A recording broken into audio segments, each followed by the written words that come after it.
Oh, thanks. Sure appreciate it. You're very welcome. Hi, how are you? How are you doing? John Fletcher. Scotty says. Good to see you. Good to see you. Perfect. Yeah. Here, let me give you my card. Here we go. At least you can have that. Yeah.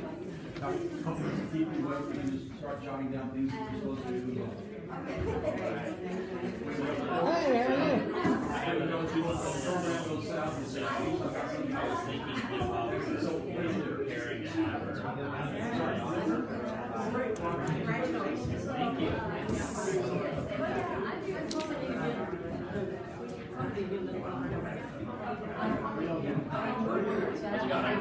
I'm Scotty. Scott, nice to meet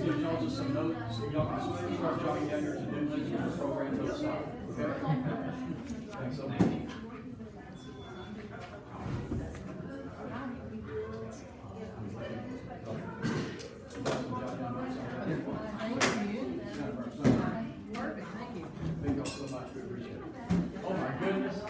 No, thank you. What's going on? I knew you back when you didn't have a beard. Oh my God.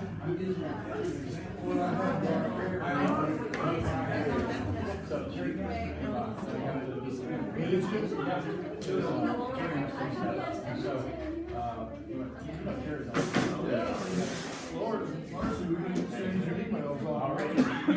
Wow. How are you? Fancy meeting you. Yeah. Still told the story from Lucy about your parents and Jerry. Walk around on the hilltop. And there was a big old photograph. It was running in my mother's. Did it just fall out of the thing? Jerry holding my older daughter. Yeah. Absolutely. How are you? Okay. It's a lot of I know.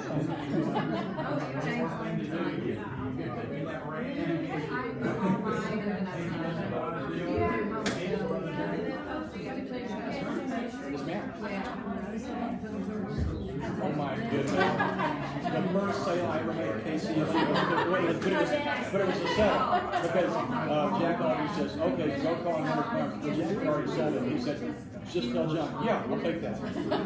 So it was my feel good sale, but I really didn't make the sale. Scott, you didn't hear it now? I've been to the Holiday Express Hotel in Cleburne. We live in Godley.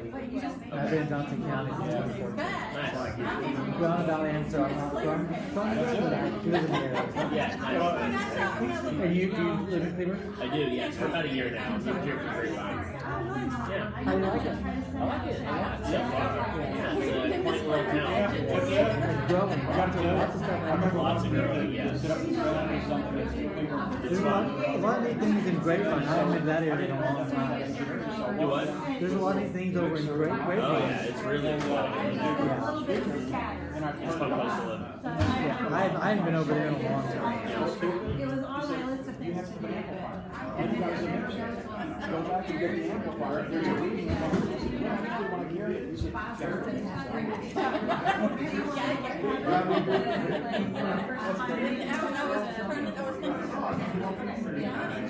You said the Holiday Inn Express? I know my family's giving you some business. So, yeah. Do they come down and visit? Yes. Pretty regularly. What are their names? Warlock. Well, good. I'm glad they stay with us. I was trying to pull it back up.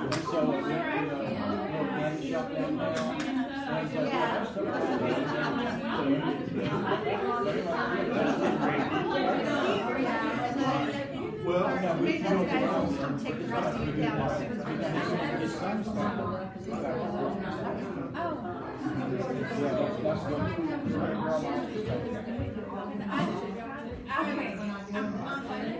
There's a crack in his screen, and it looks like there's a giant crack on the wall. And I'm like, it's okay. I didn't do it. I didn't do it. We're breaking everything. We're just breaking it all. That was my first thought.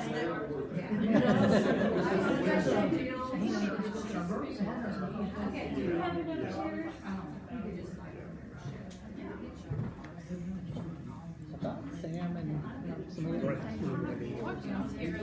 Oh, Terry, yeah.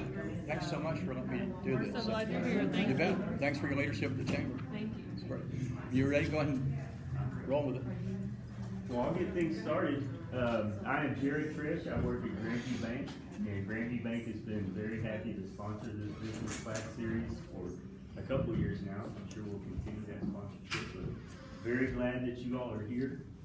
Thankful that you're all here. I hope that you find this class very informational and rewarding. It helps you in your careers or whatever else you're here to do with it. And you know, Grandview Bank is a small community bank. We're up to 5 branches now. Just opened one in Burleson a couple of weeks ago. So we're slowly growing, trying to grow the right way. We're still very much a community bank and very much involved in this community. And so if I can help you with anything, please let me know. I'm right here behind Kroger. With that, I will hand it over to Mr. John Fletcher here. Thanks so much, Jared. These guys at Grandview Bank are so wonderful. I've known Robert Stewart for, I guess, darn near forever. He was in high school band when I first knew him. And as we shopped at Stewart's Thrifty Supermarket. So it goes a couple years back. But anyway, so, yeah. Once again, my name's John Fletcher. I'm a public relations consultant. Jared, thanks so much. Appreciate it. Feel free if you need to take a nap. It's not a problem. It's good. Maybe the donuts will help keep you awake a little bit. I do tend to go kind of fast. And so feel free at any point in time to go, I got a question or I have an example. Because if you got any, because it all ties together. Because one thing that's interesting, I'm not one of those speakers that does, these are the 3 points. Because I've got my 3 points with 18 more. You got 21 as you're going to see on your list here. So we're going to talk about a lot of ways to expand your influence. Things can help grow your business, can also help people respect you more. And there's all kinds of, some of these are little things that cost nothing. Some are things that cost a little bit. And so let's try to hit all these. First of all, I'm a connector. I love to meet people. I totally love it. I love to be in a social atmosphere, but I wasn't always that way. I was very shy growing up. I was one of the people that would stand in the corner and kind of, somebody would have to kind of pull me out. I don't know if you know people like that or not. But anyway, a good friend of mine, Jerry Casper, came by to say hi a few minutes ago. He was the original manager for Bell's department store more than a couple of years ago. And so we got to visit. We used to play golf together and go to Rexall Drug for coffee every morning with Bernie Stringer, who managed JCPenney's and Bob Camp, who had Ben Franklin's. So anyway, a lot of fond memories from him in Cleburne. The interesting thing is it was never about golf. It was about the friendship. And I think that that's the big part about today's society is about building relationships. I know there's realtors in here and clergy and all kinds of other businesses. No matter what business you're in, relationships drive success. And if you're not doing that, I've got a really good client, Bill Shattuck, who owns a title company. He owns a Capital Title. He owns 4 or 5 finance companies, all kinds of things like all these companies, all related to real estate. He says the one thing that drives our business is relationships. And I fully believe in him with that.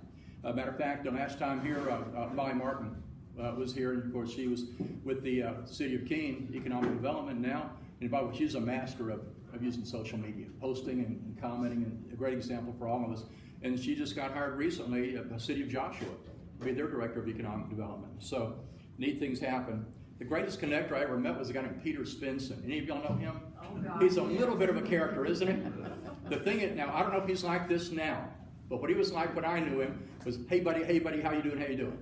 And is it still the same way? And so, but he was in the music business, and so he was an independent record promoter, and I was running KCLE radio here in Cleburne, and then later KJNE radio in Waco. And so Peter said, oh, everybody in Nashville knows me. And yeah, he's one of those guys. Sure they do. They did. Everybody knew Peter, and everybody loved Peter. Peter was the most universal connector in the music business of anybody. And so anyway, if he ever tells you about how great he was, as a promoter, he was just incredible. And it helped anytime that I could say to somebody, I was a friend of Peter Svensson, it just elevated my position with him. It was wonderful. Okay, let's talk about we're going to grow our influence. Tell me some ways we're going to grow our influence. I'm going to grow my influence by doing what? By being what? How are we going to do it?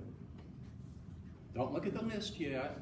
By being You're gonna, available. well, I got 21 ideas. No. By being available. Being available. Putting yourself in situations that you can meet people. Absolutely. What else? Volunteer. Volunteer. That's it. We're going to talk about that in just a second. What are a couple others? Generosity. Generosity. That's right. Be generous. What else?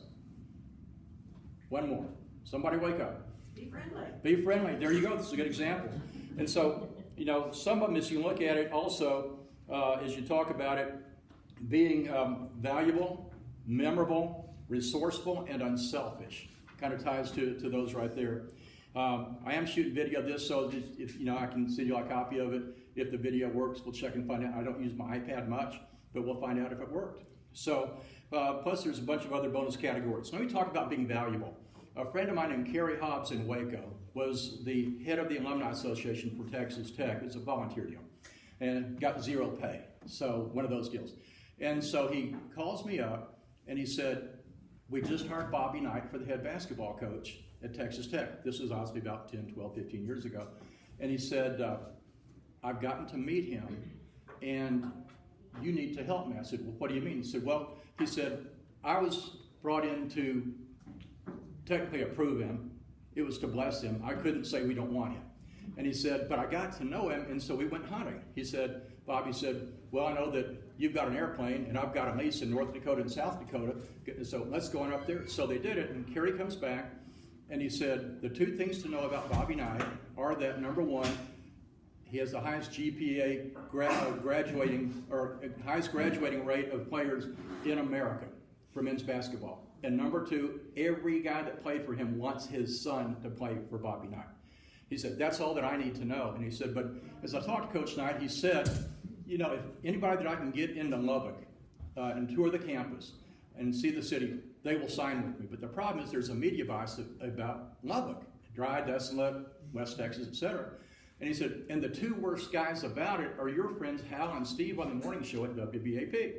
He said, so what are you going to do about it? And I said, I can set something up for you. He said, well, what's that? I said, I'll have them make a disparaging remark about Lubbock on a Friday. And then we'll have Coach Knight call them on a Monday and demand their presence at a basketball game. He said, well, I've got the plan. And he said, I can assure you from our end we can do that. So the key to the whole thing, surprises cannot be faked. So I called the station manager at WBAP. She approved my idea. I talked to the program director and promotions director. They agreed too. So I talked to everybody but Hal J. Hal's the main guy. Any of y'all listen to WBAP? Okay, boy, they were on a roll this morning, weren't they? They had, hey, would you sue me from the old comedy voices? So anyway, everybody knows about it but Hal, so they know to play along. So I called Hal's wife, Ann, and I said, this Saturday, a week from this Saturday, we need him to be available. So you need to tell him that your mother's going to be in town. He never spends any time with her, and so this Saturday is his Saturday with you and your mother. So she does it. And so anyway, on that Friday, they used to do characters back then. They had this character called Willie Landon, Fishing Guide to the Stars.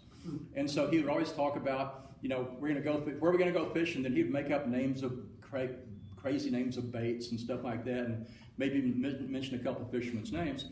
And so they said, so where are we going to go? I said, Lubbock. And Hal tears him a new one. Lubbock, it's dry. There ain't no water in Lubbock. Why would you want to go fishing in Lubbock? He just tears Lubbock to pieces. Remember, Hal is not in on the deal. He's being egged on by Steve Lamb to do this. And so Hal is just burying himself. And so they do the deal. So on Monday morning, right as they're supposed to go to one of the comedy bits, Steve Lamb says, hey, we've got a call from a listener. And Hal says, we don't take listener calls. He says, you're going to want to take this one. He said, we don't take listener calls. He said, take the call. And so Hal picks up the phone. Hal, yeah, this is Bob Knight. He said, yeah, that's a pretty good Bobby Knight imitation. Hal, Bob Knight, Texas Tech. That is a pretty good imitation. Hal, Bob Knight, Texas Tech. This is Bob Knight, Texas Tech. Oh my gosh, I got Bobby Knight on the phone. Oh, Coach, what do I call you? You can call me whatever you want. Where's Willie? I said, what do you mean? He said, you guys were saying some really bad stuff on Friday about Lubbock and Texas, about Lubbock and our community. And he says, no, we weren't. And Steve says, yeah, you were. And then it just goes hilarious. And he says, look, guys like you don't understand what Lubbock's like, the charm of the town and all that. And he said, my wife and I, my family, we moved here. And we love Lubbock, we love Texas Tech. I'm sending a plane for you and your crew this Saturday. We're going to fly you out here for the Iowa State game, and you're going to be our guest. We're going to put you in a suite, and you're going to learn what Lubbock is all about, what Texas Tech's all about, and Red Raider basketball. So everybody's hoorah and everything on the air. It's great. Then they go into a commercial break, and Hal says, well, I can't go. He said, Ann's mom's coming to town. And Steve Lamb says, she ain't coming to town. He said, you're going to meet Bobby Knight.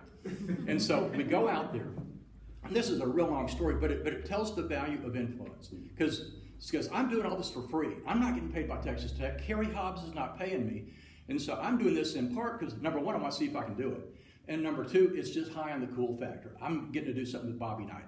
And so anyway, we meet at Meacham Airport, and we fly up there. The athletic director and the city manager there, they minibus, they take us for a mini tour around Lubbock, then around the campus. We go to the United Spirit Arena. Game's going to start in about an hour. And so they said, okay, Coach Knight wants to come and see you guys. And he does, 5 minutes of stand-up comedy, but he's got a game going. He's kind of tense. He's got something kind of about to happen. But it was really pretty cool. They got their names on the video board and everything like that. Well, they win the game. And then Knight comes back, and we go downstairs into the bellows of the Coliseum, and Bobby Knight sits down on the sofa and does 45 minutes of sit-down comedy, and he was hilarious. The guys couldn't imagine. It couldn't have been any better. So they do that. We go to the airport. We each have a bottle of Estacado wine with our names on the labels and everything like that. We've all got autographed basketballs from Bobby Knight, or Bob Knight as he was then called. And so we get back. What happens on Monday? WBAP does a 4-hour show about Lubbock and Texas Tech and Bobby Knight. You can't buy that. The value of that, probably $50,000 to $60,000. Kerry Hobbs calls me and says, it can't get any better. The trustees, the chairman of the board, the chancellor, everybody's also thrilled. And I said, I can do it again in Houston. I said, what? I said, do it on KPRC in Houston, pull the same thing in another week or two. And we did. Same thing happened. They go and they spend probably only 2 hours the next Monday after that, but they're just talking about all this. Remember, I'm doing it for free. Doing it for free with no expectation of any return. I mean, I'm not getting anything from Texas Tech. I don't get a note from the chancellor, nothing. But I do have an autographed basketball from Bobby Knight. And then that's over, and I said, and they said, can't get any better. I said, I can do San Antonio. I said, season's over, but we'll do it next year. So we did San Antonio with WOAI radio, and their TV station came in with us. TV crew goes on the plane and does the whole thing. I mean, they get there and they do the whole thing. It's incredible. And so then they said, Knight says, well, I want to do Austin. I said, we don't do Austin. I said, we do cities where there's no Big 12 team. I said, because if there's a Big 12 team, I can tell you there's rabid fans in Austin. They will fry you on the radio. I said, you don't do it. I said, I'm not going to do that, so we didn't do it, because you have to know when the gig is up. You have to know when you've hit all that you can do, and you're sitting there trying to please them that one more time. You can't do it. So I knew when to stop. And that's what you look at when you do things like that. The next thing is being memorable. How can you be memorable? Well, one way is that you tear down the screen. And that's something that happens, and I'm partially responsible for that. And sorry about that, Stacy. It's part of who I am. But I decided I was really involved in Colleyville and the Hearst Euless Bedford Chambers of Commerce, and I wanted to get involved with the South Lake Chamber of Commerce. It's an affluent community. People spend pretty good money. They're very successful businesses. So I decided to join the chamber, and I want to sponsor a chamber luncheon. Well, you get about a 4-minute talk as part of your sponsorship. And so, I mean, I go in there, I know 3 people, but I know the chamber exec, a couple, that's it. I mean, they're all total strangers. So how do I get these people's attention for them to validate who I am, therefore make myself memorable? So I had a video produced. I used Brian Estridge, the morning show guy at WBAP with Hal, and I had him do the voiceover, and it was all about, do you want this Fletch or that Fletch? And that Fletch was Chevy Chase from the movie Fletch, and all these crazy costumes and everything. So we're talking about, if you want to stand out publicity-wise, do you want this guy, and we're showing him doing something stupid, like skating with the Hare Krishna stuff, skating on the boardwalk, or do you want this Fletch? And it shows me doing something. Well, at the end of the 4 minutes, everything's gone great, and at the end of the luncheon, I got 4 new clients. 4 people walk up to me and hire me on the spot right then. I'm going, that's a good video. I was hoping to get 1. but that happened. So I made myself memorable. So let's talk about what are some things that y'all are giving for Christmas gifts for your clients, for your customers. What are some things, for example, you see people doing, I have a client yesterday who was giving branded AirPods. The nice ones, not the cheap $19 ones. What are some things that y'all are giving or receiving as Christmas gifts for business? Not all at once. Well, I'm giving something pretty small, actually. I'm giving some calendars, but they're really a very nice black and white calendar. Okay. And I'm getting really good response from That's great. what they're getting. Yeah, that's great. What are some other things that y'all give receive? We give really nice, coffee mugs. Okay. About 16 ounce. They're really, really pretty, very stylish. I've been asked for getting a dozen of them at a time. There you go. They say, Okay. I love this, give me 6. Sure, and some people they do, candy jars, gift boxes of cookies, whatever. Let me give you an idea on something. And I think those are a great start. So don't let me take away from that. In my opinion, if I'm willing to spend the money to do it, if I'm gonna do a doodad, I want something that nobody else has one just like it. I don't want somebody to say, "Oh, thank God for you giving me the letter opener last year. I hope you give me another one this year." Never had that happen. So I have had fantasy ice cream made. I come to Justin and I say, "Justin, think back when you're 10 years old. What's a flavor of ice cream that's no longer available? That you used to go to Ashburn's or whoever would be here at the time. You used to go to Cleburne Drug and they would have at the soda fountain, they had a certain kind of chocolate chip or whatever it might have been." And so I said, now think also of any other flavors you had along the way. Now I'm going to make a greatest hits. So if you were to say, here, this one right here was cookie dough, caramel, coconut, almond slivers. Oh, wow.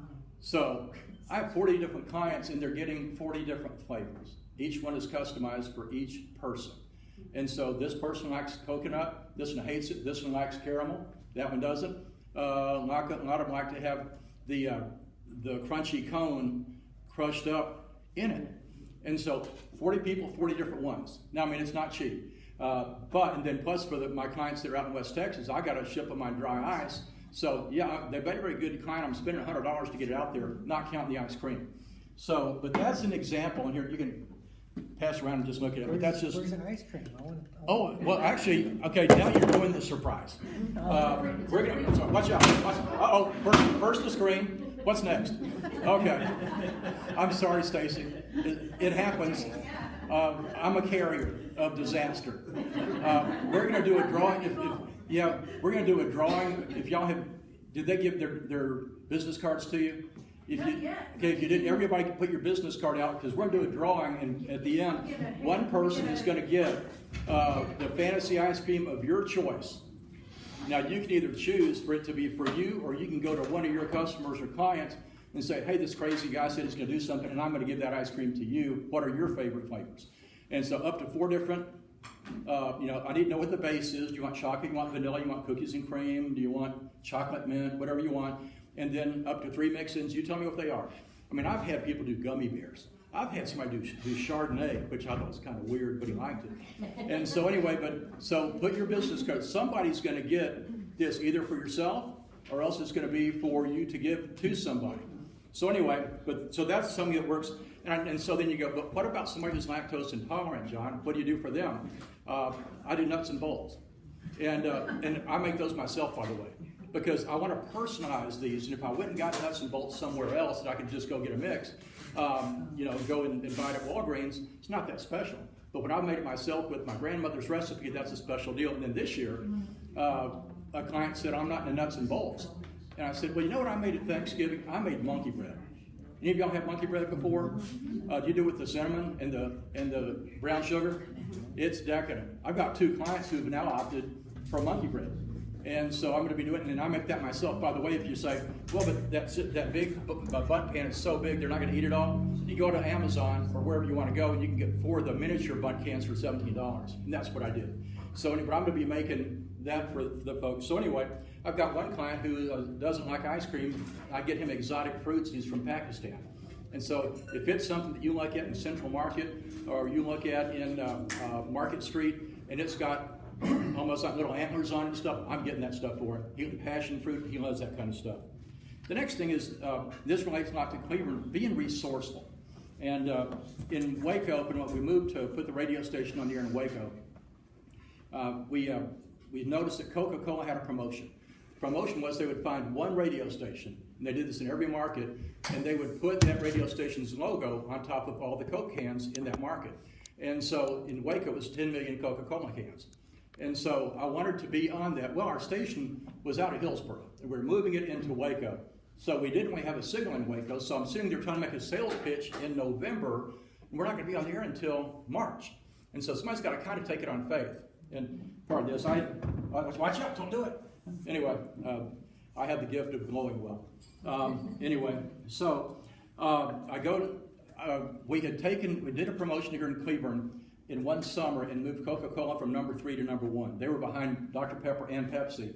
And so the guys from Coca-Cola said, whatever we can ever do for you, we'll do. You let us know how we can help you. So I called the guy up in Dallas, or in Fort Worth, and I said, well, you know, you told me you'd help me. I want to be on the 10 million Coca-Cola cans in Waco. He said, well, that's a taller order than you. I thought you maybe wanted a few cases of Coke or something like that, you know, Rangers tickets, you know.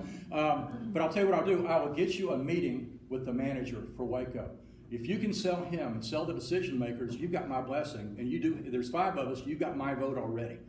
And so going and I'm saying, well, the WACO radio at the time was now Waco 100. They had been their promotional partner for 4 or 5 years, had their name on the cans every year. Because everybody knew it was a given, it was going to be an automatic renewal, the other radio station didn't even make a proposal. Well, WACO figured, well, we've had this deal for 5 years, we're not going to give you much of anything.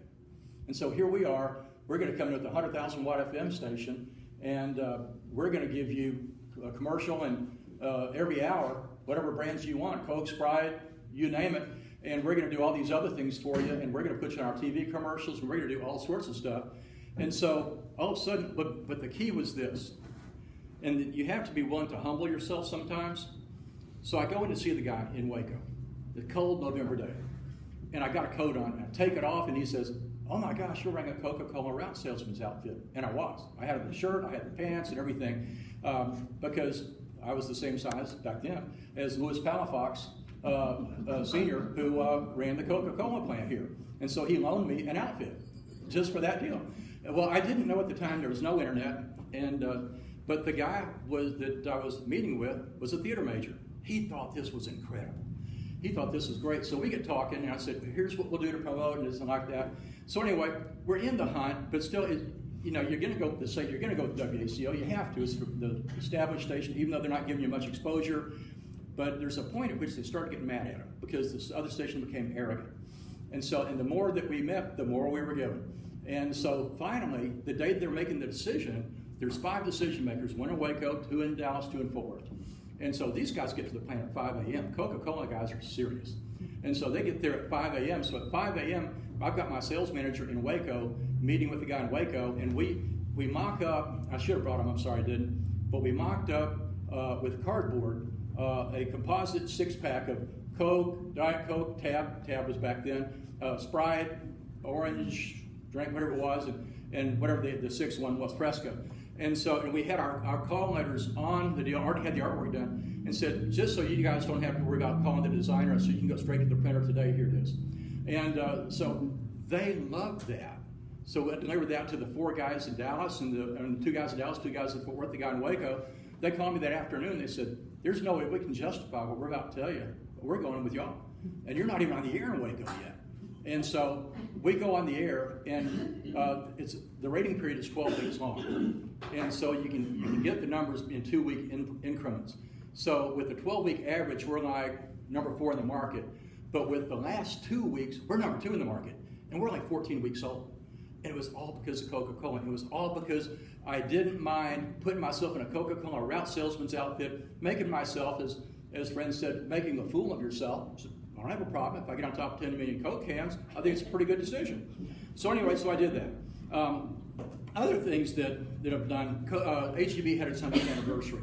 And so I brought them the world's largest ultimate smoker and grill. Y'all might have seen that when it was here. It's 53 feet long, and you can do 500 hot dogs at a time, or 200 hamburgers. You can do like 20 turkeys at a time. And it's just a monster deal. And so HEB buys buy 60 dates for $300,000. I'm going, that's all the money in the world. And then I find out that there's 5 advertising positions, pole banners that you can put on there. They sold each of those pole banners for $250,000 to Coca-Cola, ConAgra, and whoever the other guys are. They netted $950,000 profit off a $300,000 investment. HEB guys are smart. And so anyway, they took it all across the state. So then I called them the next week and I said, you know, I went to the NASCAR race in Bristol, Tennessee. Food City has the world's largest ultimate grocery cart. And I can get that for you. It's exclusive per state. There's no Food City here in Texas. And I've checked and nobody's got it for Texas. No, we're not interested. I called them next week. I said, you got your parades going on, your 100th anniversary. You sure you don't want it? Nah, we don't want to do it. They called me the next week. You got to have it in 10 days. What? Get it done. It's coming in from St. Louis. Get it done. And they leased it for 4 years. Then they built their own. The one that you see now, whenever they use it for parades, instead of being the silvery like a real live grocery cart, it's more of a gunmetal gray. It's a darker gray. It's got thicker pipes, but it's Chevy 454 engine, and it will haul. I have to tell you, when they delivered it to San Antonio, and I met the guy down there, he said it'll go 30 miles an hour forward, and it'll go 30 miles an hour backwards. I said, I don't want to go 30, and he said, here, hop in, I'll give you a ride. And so he's taking me 30 miles an hour forward, and I mean, it's 8 feet wide, 12 feet tall, 15 feet long, Chevy 454 engine. And so, I mean, it's throttled down, obviously I'm not, but still, I'm screaming going forward, and then he puts it in reverse at 20, and he's doing donuts. And I'm sitting there going, I'm going to die right here, but you know, and I hadn't got my check yet. And so, but you know, it happened. But that made me valuable to HEB, and so, and that made them very valuable to other people. Another thing is, the same guy who was doing contract work that did the signage sales for Baylor University also did it for Waco ISD, the football stadiums.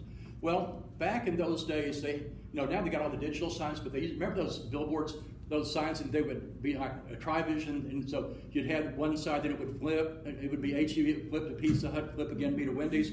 So I'm talking to the guy. He's a real good friend of mine, and I said, okay, as I sign my deal with you, because it's not digital, it's a block rotating. I want whenever you turn it off, because I know you have soccer games at the place and all that, but you only run the scoreboard with everything going around for the football games. He said, right. And I said, I want in my contract that whenever the game is not going on, that you lock HEB as one of the panels. And I negotiated the same thing for Pizza Hut, the same thing for Wendy's, my other clients.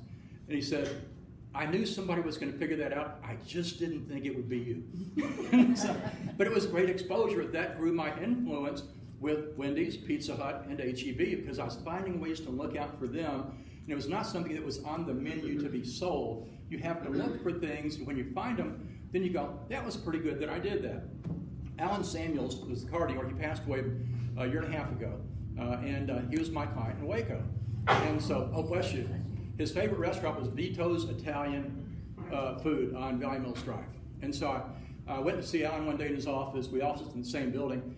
And I said, for your anniversary, for you and Donna, I'm going to give you your own dinner at Vito's. He said, well, Fletcher, that's nice, but we go there all the time. I don't see how that's that special. I said, he's cooking in your home, in your kitchen. He said, what? I said, he's going to come in your kitchen. He's going to do his famous osso buco in your kitchen and be talking to y'all the whole time, sitting there sipping wine. He said, well, that is cool. And I said, it's not that Alan could not afford that. It's he never knew it was available. So how many times can you do a favor for somebody because you know somebody that has the world's best barbecue, the best ribs, or this or that you can do a little favor for somebody because they never knew it was available. And that's part of what you want to be looking for. If you look at, any of y'all have USA Today app on your phones?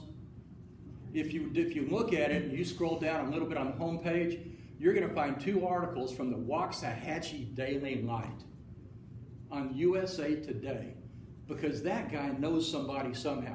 Because that guy has influence. Every single day, you look at your app on USA Today, you scroll down to about the second set of stories just in from the Waxahachie Daily Light. Now, that's somebody with influence. You want to find out how that guy did that. But that's now probably that paper's owned by Gannett, who owns USA Today. But still, not every paper, as a matter of fact, none, have their stories on there on a regular basis, except for Waxahachie, Texas. So that's an example of having influence. Also, unselfish. Somebody talked about volunteering. One of the smartest things that I think I've done, and I didn't invent it, somebody told me to do it, and they said, you need to get in charge of booking speakers for your Rotary Club or booking them for a Chamber of Commerce. Well, why do I want to do that? Because all of a sudden people will return your calls who would never normally return your calls. I'm calling to let you know that the Fort Worth Rotary Club, which the first time I started doing it, was one of the top 5 in the world. And so I'd like to have you come speak to one of the top 5 Rotary clubs in the world. Would you like to do that? And so, they return your call when you're doing that. They'll also return your call when you're booking a speaker for your Chamber of Commerce event. And if your Kiwanis or Rotary or Lions Club or Altruista Club is pretty good size, they're going to return your call. And then you get involved in your trade organizations. I was on the board of the Country Radio Seminar in Nashville because one of my mentors was kind enough to put me on that. I didn't get on there because of my own merits. I got on there because I knew somebody. And so anyway, I said, put me in charge of speakers. And so I'm sitting there calling the #1 radio buyer for advertising in America. He was in Dallas, going to marry Spiegel. I have access to this guy now who didn't know who I was 5 minutes earlier. And so as you're booking speakers, your circle of influence, we've had Jason McCann, you know those variable desks, the ones that go up and down? It's called Vary, become a Vary desk, and it's called Vary now, they rebranded. Well, anyway, I've had him speak because I went to a luncheon and he was speaking. And I walked up to him and I said, man, you're so fascinating. I have nothing to sell you. I would just like to get to know you better. Do you do other speaking engagements? Yeah, I do. And so anyway, we had just stayed in touch, a lot of it on LinkedIn. And so we do that, but we talk and everything, and it just it's helped me to be able to get him. So being the person for the speakers is great. Just yesterday was probably my greatest hits guy, the top cybersecurity guy from the FBI. I have a client that's in the cybersecurity business. He's an IT and cyber company, and so we just started working together back in May, and I said, let me get you into a public speaking role. And so the business press wanted to do a cybersecurity deal. And so they said, we'll take your guy if you can bring somebody really powerful with him so that we can put a brand name. Well, the boss for the Dallas FBI office, the agent in charge, had spoken to an organization I'm a member of 2 years earlier. So I called him, but he wasn't available. And he said, but I'm not the cyber guy anyway. You want Brett Leatherman. So he introduces me to Brett. I call Brett, and Brett comes and does the webinar. Yesterday marked the 5th time that I've had Brett partner with this guy on an event. This has gotten so popular that the Fort Worth Business Press gave my guy the Business Advocacy Award on December 1st because he has taken it upon himself to make people aware of how serious cybersecurity is. But this is my gift to you right here. Please be aware, this is straight from the FBI yesterday.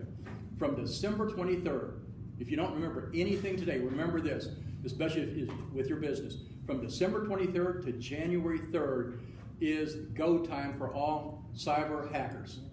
Because your IT folks are gone for the holidays. Because your company says, we've got use it or lose it vacation. And so your cyber guy says, well, I got 10 days left of vacation, I'm gone. And so all of a sudden, all those hacks, well, the guy was talking to us yesterday. He said, in the last 5 minutes, I've had 2 hacks attempted on my phone. He said, because he has a log that he keeps. Once again, he carries 2 phones. And yes, I did get to touch one of his phones, so I may be in trouble. But anyway, he said, I got 2 of them in the last 5 minutes.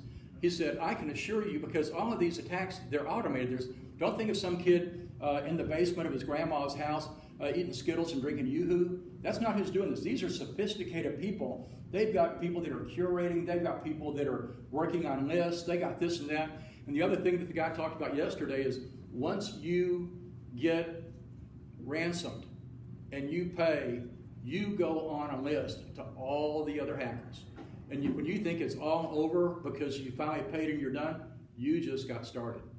And so when you're lazy on your cybersecurity at your real estate office or whatever kind of company that you've got, the church, anywhere, you're compromising everybody that emails you. You got all kinds of things that can be put at risk. The other thing when you're doing speakers, if you don't have to know the great speakers, but if you know somebody who knows the speaker. I happen to have a connection with Scott Murray, the former sports guy from Channel 5. And Scott has been a great friend, and what Scott does is in the last 3 years, he's gotten me Drew Pearson, He's got me Bob Lilly. He's got me Randy White at prices that I could not have gotten. And so while Scott never asked for anything, I always make sure I give him a $300 gift card to his favorite restaurant, because especially if I'm dealing with something that has a budget to pay for these things, but even if they don't have a budget for that, I'll pay the $300 because Scott Murray is a valuable resource for me, and I want to have that resource, and it's worth that $300. And so once again, you find somebody that they're helping you a lot, you work on that, but there's ways to get it done. Also, you've got to want to be willing to be uncomfortable. I know you'll get that going, well, how does uncomfortable work? Well, I was at TCU at a social event. It was a mixer, and the girl that had the potential to become the love of my life was over there talking to somebody. So I'm approaching from the side. Her name was Jenny. And so anyway, and I go, and nothing came out. Now I'm to her side, so she's not seeing me make a fool of myself. That's the only. But a couple of my friends were watching the deal and just rolling over laughing. And I go, and then I did, and I just turned around and walked away. So the guys would go, here goes Fletcher. Fletcher knows how to speak to girls. Uppity, uppity. And so anyway, but so I was so shy. But I became committed to solve that. So as soon as I graduated from TCU, I took the Dale Carnegie course. And it totally changed my life, because all of a sudden, I felt good about speaking in front of a crowd. I didn't feel that I had to read every word. You know, with Carnegie class, you can have some bullet points, but you can't stand up and, I want to tell you how important it is for me. You've got to tell the story. And so it was incredible for me to be taking the Dale Carnegie course. And it sure, if I could have had that before, Jenny might have been my bride. You never can tell. You don't know what she missed out on. And but back to Coca-Cola, being the route salesman was definitely uncomfortable. I was not a theater major, and so and I haven't always done it right. At KJNE in Waco, we were the top-rated station in the market, and so we wanted to. The biggest prestige for a radio station is to be a Billboard magazine reporting station. It's not as big now as it used to be because of the consolidation of the industry, but back then, they had a panel of like 100 country radio stations. And our playlist determined the charts. Who's moving up, who's moving back. And so we had been talking with the guy from Billboard magazine, and so he said, well, I'll be at the country radio seminar in Nashville. I know that you're going to be there. He said, my plane leaves at 10:15 or I'll leave the hotel at 10:15 on that Monday to get back to LA. So why don't you meet me in the lobby at 10:15? So I get to the lobby at 10 o'clock, and I kind of remember what he looked like, but not totally. So I'm just sitting there as if I'm going to wait. I mean, the least I should have done is hold up a card that had the guy's name and, hey, I'm the Fletch. Didn't do that. So I'm just sitting there like I'm going to wait for him to come see me. He doesn't know who I am. I'm not a big, prominent person in the broadcast industry at the time. And so, but what should I have done? What's a solution that I could have done to get to him? It kicks me in the tail now that I don't think of this. What is something I could have done? Introduce yourself to everybody in the lobby. That's one way to do it. The other thing to do is to go have him paged. That's a no-brainer. And John Boyd did not do that. So it took us an extra 6 months to track that guy down again and to become a reporting station. We lost all these benefits that we would have had because I was shy and didn't know how to do it. And because it's one thing to be with somebody that you kind of know, but with somebody that you've never met and you're trying to impress them and all that, I just totally blew it. So you've just got to be able to you got to think, what are my solutions? What makes it all work? The other thing that you look at doing is know something you're not supposed to know. I remember going to a seminar and that was one of the topics. Know what you're not supposed to know. And so I'm asking the guy, what's an example? He says, okay, Justin, you can appreciate this because of your family experience in the car business. They said, know what service absorption is for a car dealership. And they start talking. Anybody here been in the car business at all? Okay, service absorption is the percentage of the dealership's fixed expenses that are covered by the profitable operations of the service department. So a good dealer, an average dealership covers 70% of its expenses through the profits of the service department. Or a good one does 80%, exceptional does 90%, very few do 95 to 100%. And so I'm talking to Clint Forrest Chevrolet, and I said, just out of curiosity, I just worked it into the conversation. I wasn't saying, hey, I heard this from seminar. I wanted to act smart. I just don't knock that down. And so I wanted to have some fun. So I said, so just out of curiosity, what's your service absorption rate? And he goes, what? He said, my service absorption rate. He said, you're not supposed to know about that.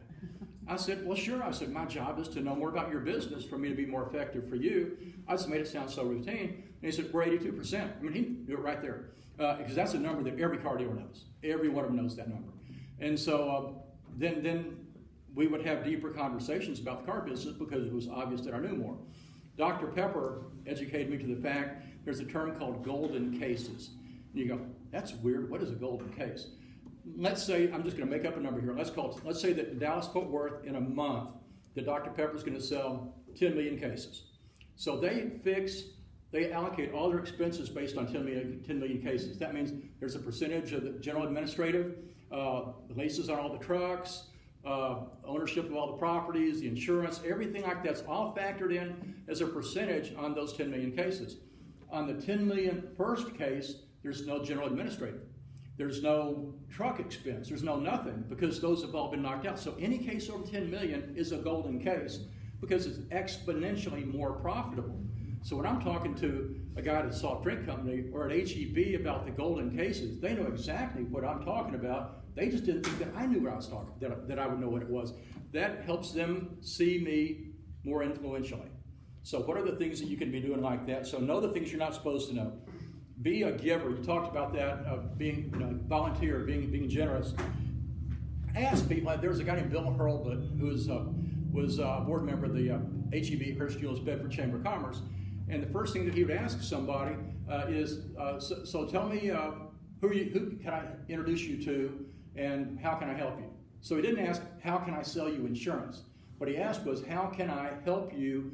How can I show you value of this chamber? Every Chamber of Commerce needs to consider themselves from the perspective that what if everybody here is a member of 2 or 3 chambers and they had to drop one? How am I bulletproof? What am I doing to make sure that I'm the one that stays and that the other chamber goes away? And that's what you have to be looking at if they're doing business with 2 people in my business category. How can I make myself so valuable that the other person loses and I stay? That's a very important thing to be looking at. So anyway, I gave away a copy of this book. Y'all can pass it around. It's called The Go-Giver. And I sponsored an HEB Chamber luncheon. 120 people there. I bought 120 books and gave them away because I want people to see me as a giver. And so I'm giving, and so I did my 4-minute talk was about giving. And I said, I'm actually giving each of y'all a copy of this book. So it helps to define my brand, who I am. But now I better be giving to nonprofits. I better be giving my time to this and to that. You've got to kind of follow up. You can't just say, here's a Go-Giver book, but don't ask me to do anything. So you got to think about what you want to do. I'm a big fan. Any of y'all heard of the God Wink books, When God Winks at You? A guy named Squire Rushnell. I buy them 30 to 50 at a time. Because there'll be times I'll be talking to somebody and I'll go, you need a book. And I've got just the book for you. And because these are very encouraging, very uplifting. And so when you're doing that and people see you as a giver and not asking for stuff all the time, but you're giving, it changes their impression of you. There's a guy named Bernard Rappaport in Waco. He's passed away now, but he was a tennis player, and so he had owned American Income Life Insurance Company, and he sold it for like $425 million. He did pretty well. Owned part of a bank and was chairman of the Board of Regents at University of Texas and led the last 2 fundraising drives at MD Anderson. Big time guy. And so when he played doubles in tennis every Saturday and Sunday morning. And so this one time, one of the guys couldn't make it. And so I had played in college at TCU before my chest fell.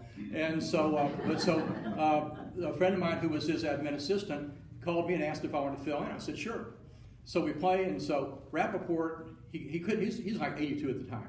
And he couldn't move real well, and he had a foot that was broken. The car had run over it when he was a kid. So he could shuffle didn't knock anything down. He could shuffle about like that, and that was it. But he couldn't run over here to get the ball and run back. That's not going to happen.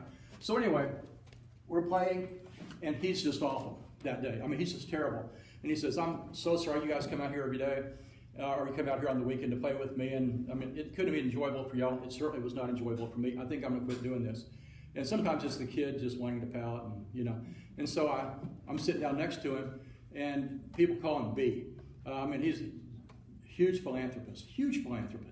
And so I asked him, did you used to be good? He said, I used to be really good. I said, well, I hate to ask the question that directly. And I said, but this is what I do. just trying to watch the glare. But anyway, so I said, well, I'll tell you what, he played tennis every day, Monday through Friday, with Dave Campbell, who just passed away this last week, Dave Campbell Football Magazine. And so they were best friends. And so he played with Dave Monday through Friday. Well, the problem was, all that Dave had to do to win a point was hit the ball 5 feet from B, because B couldn't get past, couldn't get there. He could shuffle 2 or 3 steps, and that was it. So anyway, I said, well, I've got a plan for you. I said, because they played at 9 in the morning on Saturday, Sunday, but he and Dave played at 6 in the morning on weekdays. I said, here's the plan. You tell Dave to take the week off, and you and I will play tennis Monday through Friday, and on Saturday you'll be beating him. I said, what? I said, you'll be beating Dave Campbell on Saturday in doubles if you'll come, and I'll come join you at 6 o'clock in the morning, Monday through Friday. And so he said, Dave, you got the week off. I'll see you next Saturday. He says, so what are you going to do? I said, just show up. So I got a bucket of balls from the tennis pro, and I said, the first thing is, you're too afraid of losing to Dave Campbell. You're not trying to win, you're trying not to lose. And when you have a fear of losing, it changes the perspective of everything. I said, you've got to start playing and have fun. The score means nothing. Your wife, Audrey, is not going to divorce you if you say, Dave beat me again. No, but the fact is, if you come home smiling and say, you should have seen that backhand down the line that I hit, it was incredible. If you got that one shot you can talk about. And I said, so we're going to start with this. So I had the bucket of balls, and I said, I want you to see what it feels like not to care where the ball goes. So I want you to take these first 5 balls, I want you to fly them over the fence onto the golf course. I said, what? I said, I want you to see what it feels like. And so he does that, and he goes, man, that feels good. And I said, now start reining it in, inside the fence, and into this, and then into the court. Well, on that Monday, the most balls in a row he could hit without missing a shot was 3. On Friday, it was 28.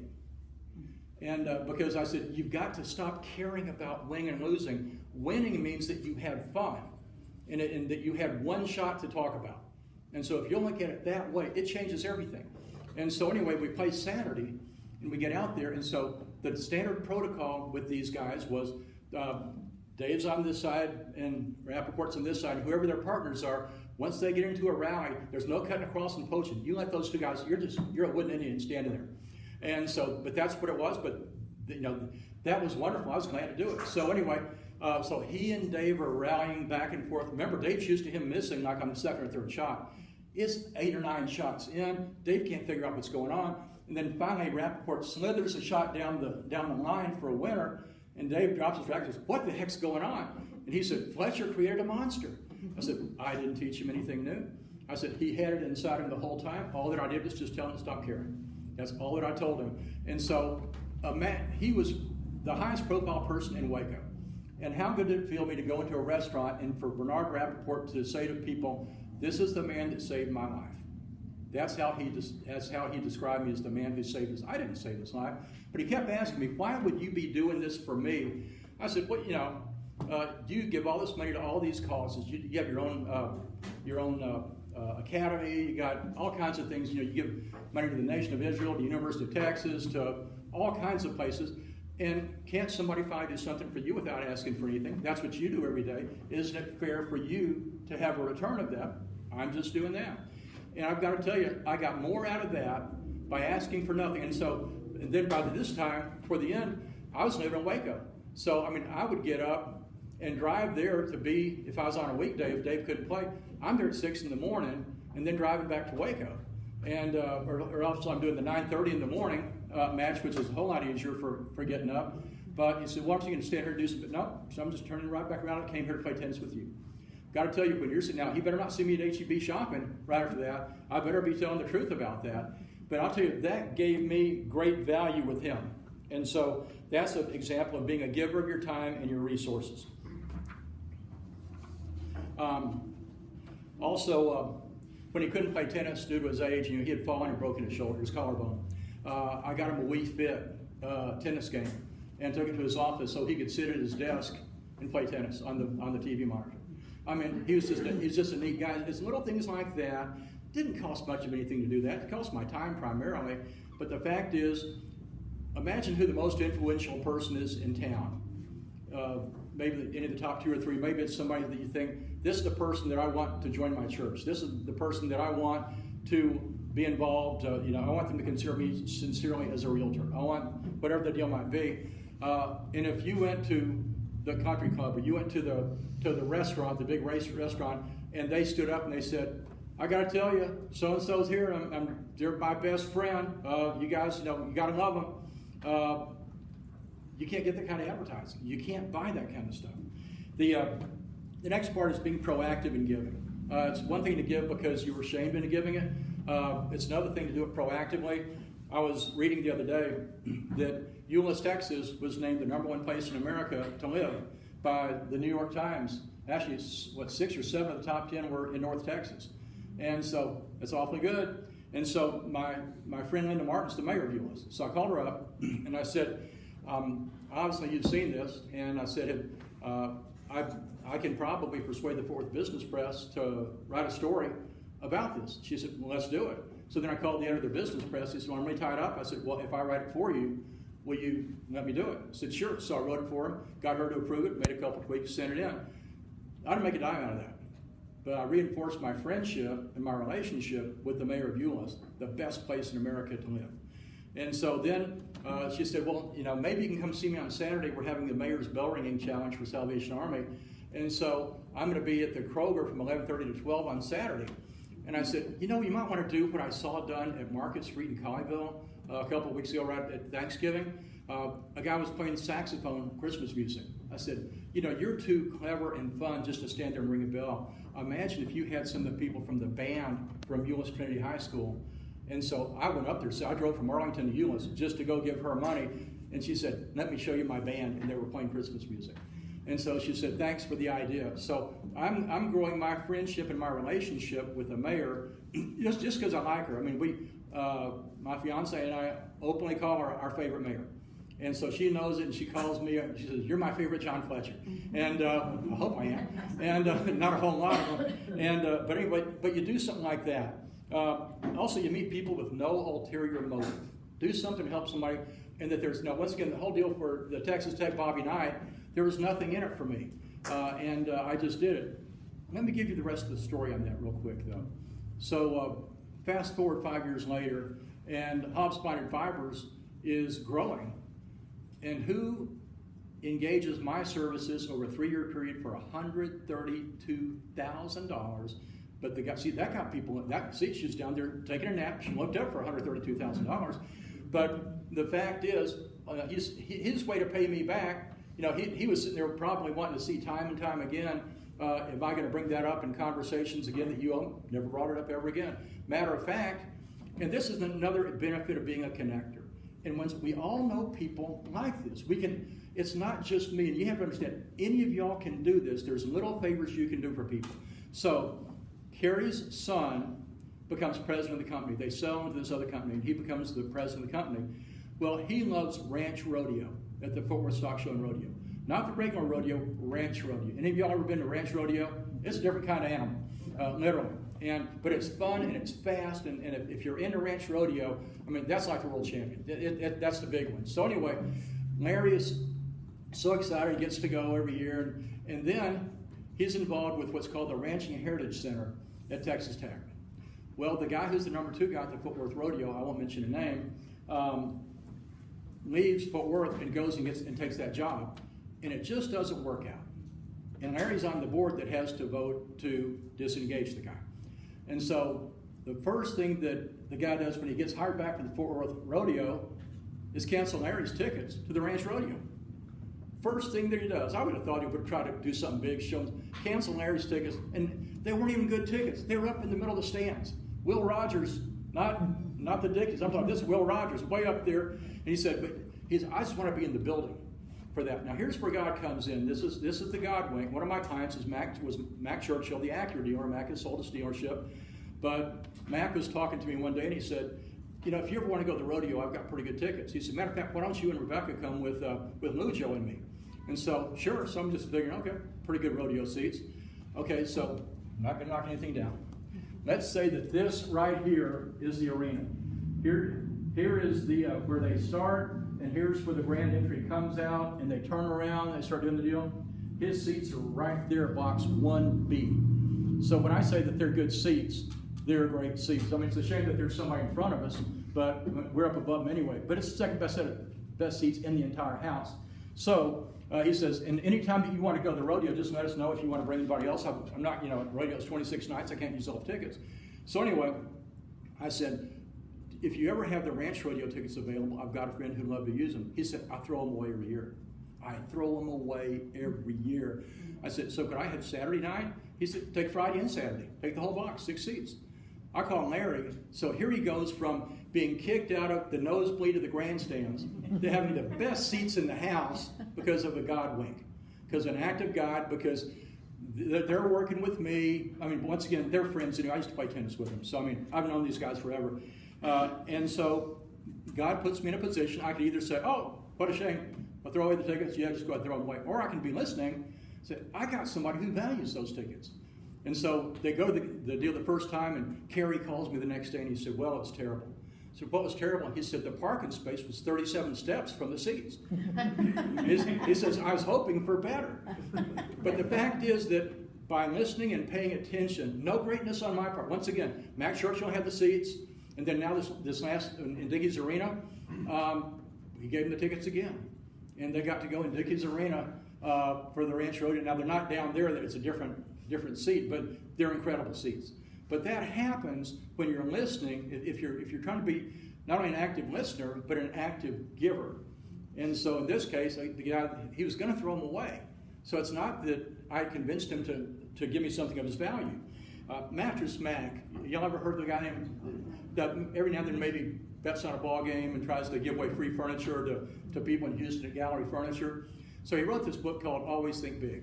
I should have brought a copy of it. So I read it, like 15 years ago, maybe more like 16 years ago. And so I read it, and it's talking about, all his lessons about business, but he talks about think big. And so I love the book so much, and he talks about how he's at the store every night until 9 o'clock when it closes. So I did work for Alan Samuels, Katie Dodge. And so I'm leaving there, but this time I'm living in Waco. So I thought, well, I can go back through Bryan College Station, or I could take a chance and get at 8:45 Gallery Furniture, call Max Bluff and see if he's there. And I did, and he was. And so I said, the parts I love most about your book, and I quoted scripture and verse from 3 different places, so it wasn't like I just read one paragraph. I said, I love where you said this, I love where you said this, and I love where you said this. And I said, and you're just so right about all of it. And so I said, I need to buy 10 copies of the book and have you autograph them. I want to give them to friends and people that I work with. And I said, then I'm going to probably come back and buy more. I said, this is not the last time you're going to see me. So anyway, we become friends. And so he ends up hiring me to do a couple special projects. He owns the West Side Tennis Club in Houston, or at least he used to. I don't know if he still does or not. He brought the Davis Cup there one year. He's a big-time guy. And so anyway, 2 years later, Rebecca, my fiance, was going to be the incoming chair for the HEB Chamber of Commerce. And so I asked Mac, I said, if we have 24 board members, could I get 24 autographed books? I'll buy them. And if I gave you the name of the person, would you individualize each one when you write? So don't just say, best wishes, Mattress Mack, but literally put something about each of these people. And I said, sure. So we go down and get it, and talking to him, and we said, if you're ever available, we'd love to have you come down and speak at one of our luncheons. And he said, sure. So we gave him a date, and he came up. Now you got to realize, he flew up in a private plane at his expense with no fee from us at all, no reimbursement, no nothing. So he does that. And so then he gets through. So now here comes the question, where's the relationship going to go? I could take him to the airport and say, hey, thanks so much. Have a great life. But 2 things happen. Number one, we stop at a Walgreens. He said, you got to stop at a Walgreens. Why? I need some lifesavers. So I go, I get a little tube of lifesavers. He said, no. He said, I need lifesavers. I don't know if he's a diabetic or not. I hope he's not. But so I a couple times a year send him 2.5 pounds of lifesavers. And man, he loves it. And that keeps our relationship going. And so he gets through speaking to us, and he said, I've got some time to kill. Can you drive me around and show me some furniture stores? I'd kind of like to see what furniture stores are doing here. I'm going, and this is the guy who has the #1 sales per square foot of any furniture store in America. And so I said, yeah, I can. So we go in, we're looking at 2 or 3, and we go to this one furniture store, and the guy immediately recognizes him. And so he's giving us the walkthrough, and he says, but here's what I'm proudest of. And he goes up and he opens the stuff over the warehouse. He says, do you know what you don't see out here? you don't see any of our logos on those trucks because we use third-party people to do all of our deliveries. And we save an extra 3% on the bottom line by not having our own trucks. So as Mac and I are leaving, he says, are you thinking what I'm thinking? Okay, see, I broke something again. Hold on a second. I want to make sure that this thing, okay, I'm going to try. Okay. I may not be able to get back up. Okay. I've only broken 2 things today so far, but we're not done. So anyway, he says, what have you noticed that was kind of stupid? I said, it seems to me that for customer service, you would want to be doing the deliveries with your own people than have a third party do it, because the third party doesn't care. They want to get in, drop it off, and get out. And he said, well, actually, it's even better than that. He said, our #1 salespeople are our delivery people. So we come into your home, and we deliver the bedroom suite. They notice the cracked panel on the TV. So they say, you know, we've got that same TV on sale for $4.99. We could have it delivered. I can have it delivered here in the next hour. And he said, the add-on business that we get by having our own delivery people, he said, that's the most expensive 3% that guy was saved. And so, you know, you just penny save, whatever the saying is. Anyway, the guy was just done. And but that's part of how smart that Mac is. So then I wanted to have him speak at this Northeast Leadership Forum annual award luncheon 2 years ago. And so I called him up, and he said, you know, I just can't do it. I got so much going on. He said, I've now opened 2 other locations. I just don't have the time. I said, that's fine, not a problem. Send him the Lifesavers. And I said, with a note that says, thanks so much for considering. I look forward to seeing you again soon. He calls me that day and says, when do you want me? Though I wasn't trying to do it to get him, but because I was trying to show sincere appreciation, which is a Dale Carnegie tenet, by the way, by showing sincere appreciation and respect for the man, he calls me back and says, name your date and I'll be there. Now, when he showed up in a Citation jet. And as I was talking to people at the airport later, they said that's a $10,000 ride from Houston and back. And he didn't. And we did offer $3,000, which he let us pay to his daughter's nonprofit that did things for special needs children. And so, but he said, don't worry about the expense of the deal. I think that he's got some pretty good friends that he might have talked him into loaning him the deal. But anyway, that's the relationship with Mattress Mack. I mean, so that's interesting things that happen. Aslam Khan is the owner of Falcon Holdings. He owns 300 restaurants. He owns, I think, 150 Church's Chickens. He owns all of Piccadilly cafeterias that's all in Louisiana. He owns it all. Not a franchisee, owns it. He owns Carl's Jr.'s and whatever the other one is in Oklahoma. He owns a lot of Long John Silver's and a lot of A&W, 300. And plus he does back office work for another 200. So I mean, this guy's the big time guy. And so I was talking to him yesterday. We hadn't talked to him in a while. Now I always take him to exotic fruit. So we're talking, and he says, "Do you notice that I'm not coughing?" Because he was like, always like that all the time. I said, "Yeah, I noticed what's going on." He said, "I had my lung replaced. I had a lung replaced." He said, "I had a bad lung." He said, "I've been at home for a year now." And I said, "Well, I'm glad you told me because I was wanting to come bring you some of your fruit." He said, "Well, I'm not allowed to see people." He said, "But I'll see you." And he said, "We'll just have to do it out on the back porch." And he said, "We'll both need to wear a mask." But he said, "Yeah." He said, "If you'll come." So I'm going to be there at 2 o'clock on Friday with his fruit. And but this is now. Here's what I'm going to do for him. This is a guy that had nothing. I mean, he was first member of his family to go to school of any level. There were no toilets in his little village.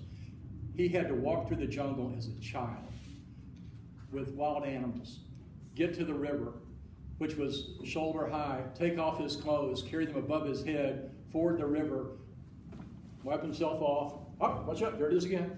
And then put the clothes back on and then go to school, then repeat it on his way home. So anyway, he does all these things, and he keeps on doing that. He ends up becoming the general manager of the American Embassy in Pakistan, and comes to the United States, and for some reason he wants to go to work for Church's Chicken. I don't know what it was, but he did. So he goes and he interviews for this job as a manager, and he said, "I realized I was in trouble when I saw that I was better dressed than the man interviewing me."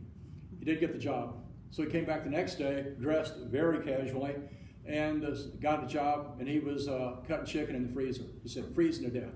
But he said, but I did it. He said, 3 years later, that guy's working for me. And he said, and now, 20 years later, he's still working for me. I've been very fair to that man.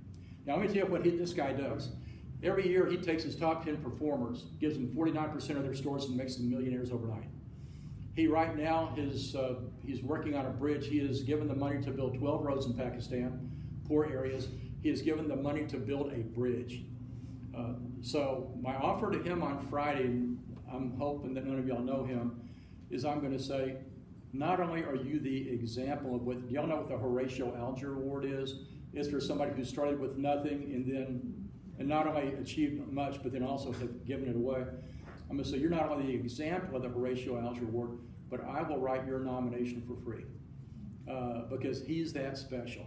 I'm not asking for money for the deal. He's a special person who deserves something like that. That's what influence is. I'm not doing it for him to give me any business. I mean, it was act of God that Hobbs Blighted Fibers gave me $130,000. That was never the plan. I took it. I'll tell you, I took it. I deposited the checks. But that's not what I'm doing it for Oslam for. He deserves it. Somebody needs to do it, and I'm shocked that nobody's done it for him yet.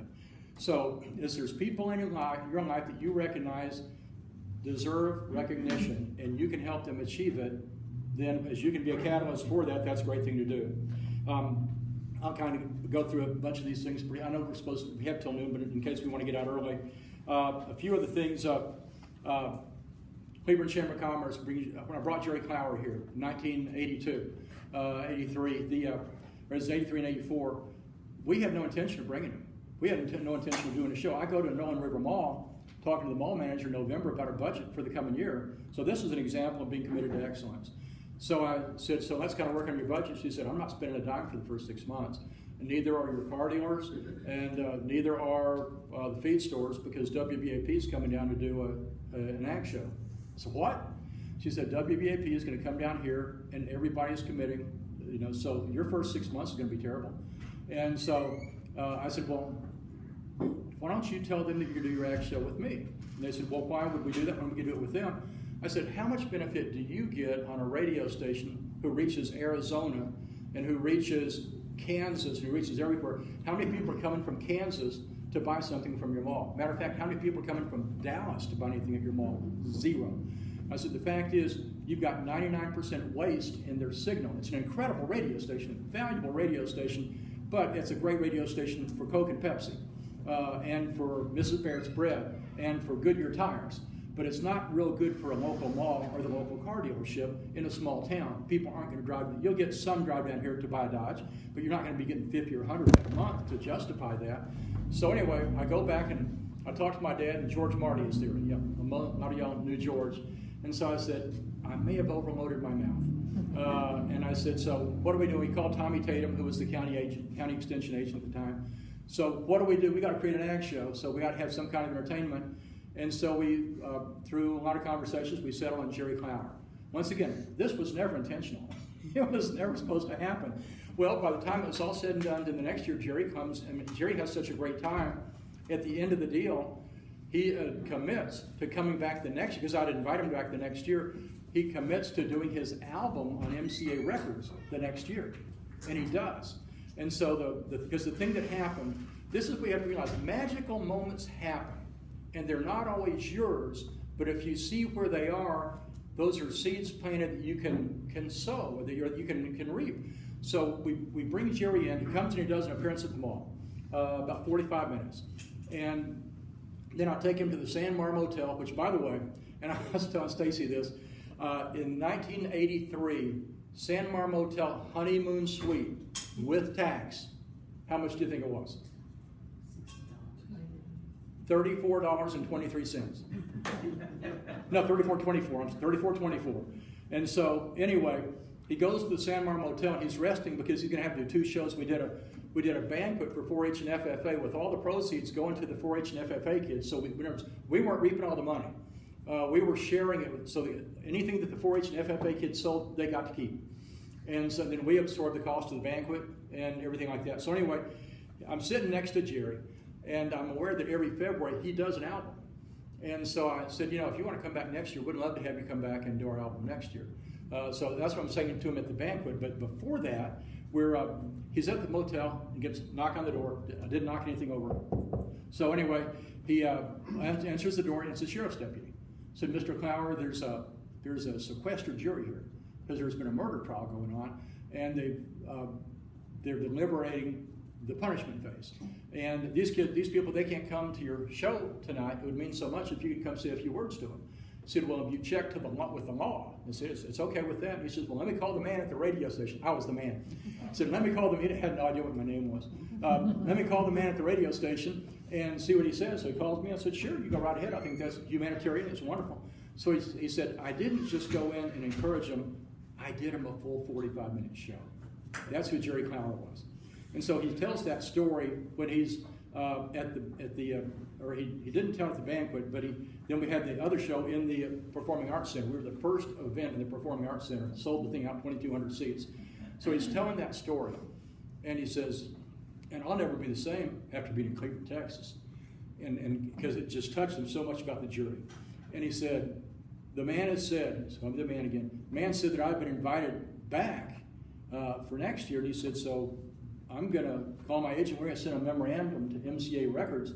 We're going to record my next album right here live in Cleburne.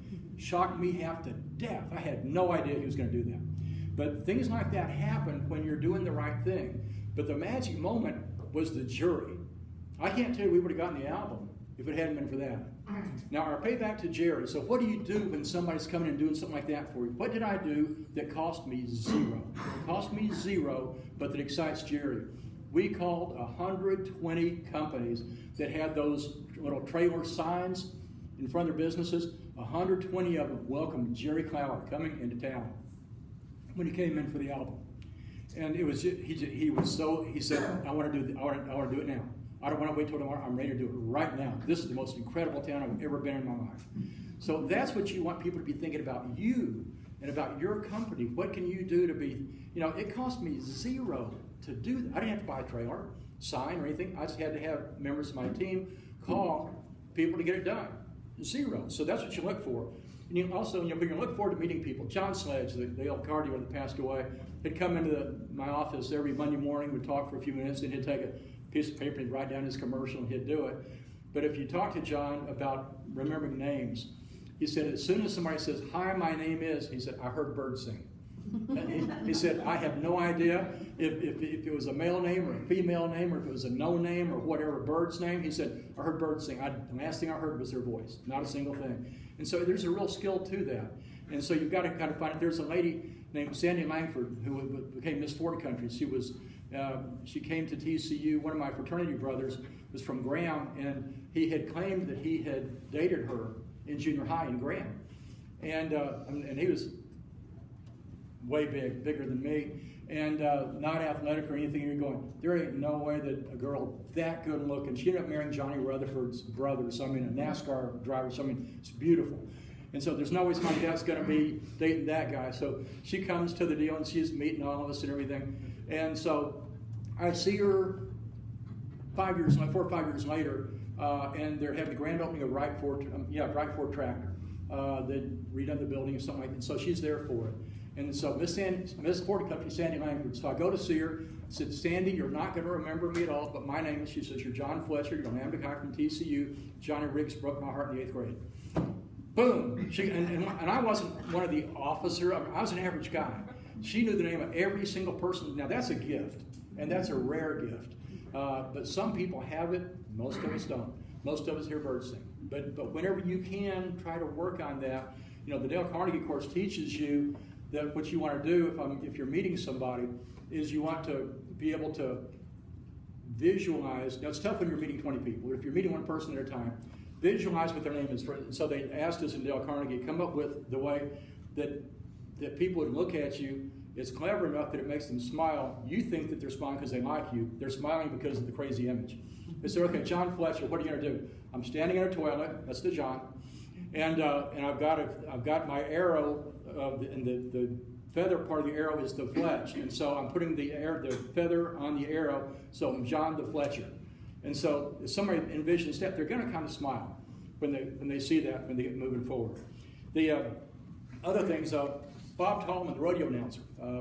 I met him. I took my daughter and her fiance at the time to rodeo in Belton. And so she says, that's the rodeo announcer. He was over to the side working on some of his notes. And I said, well, I've always wanted to meet him.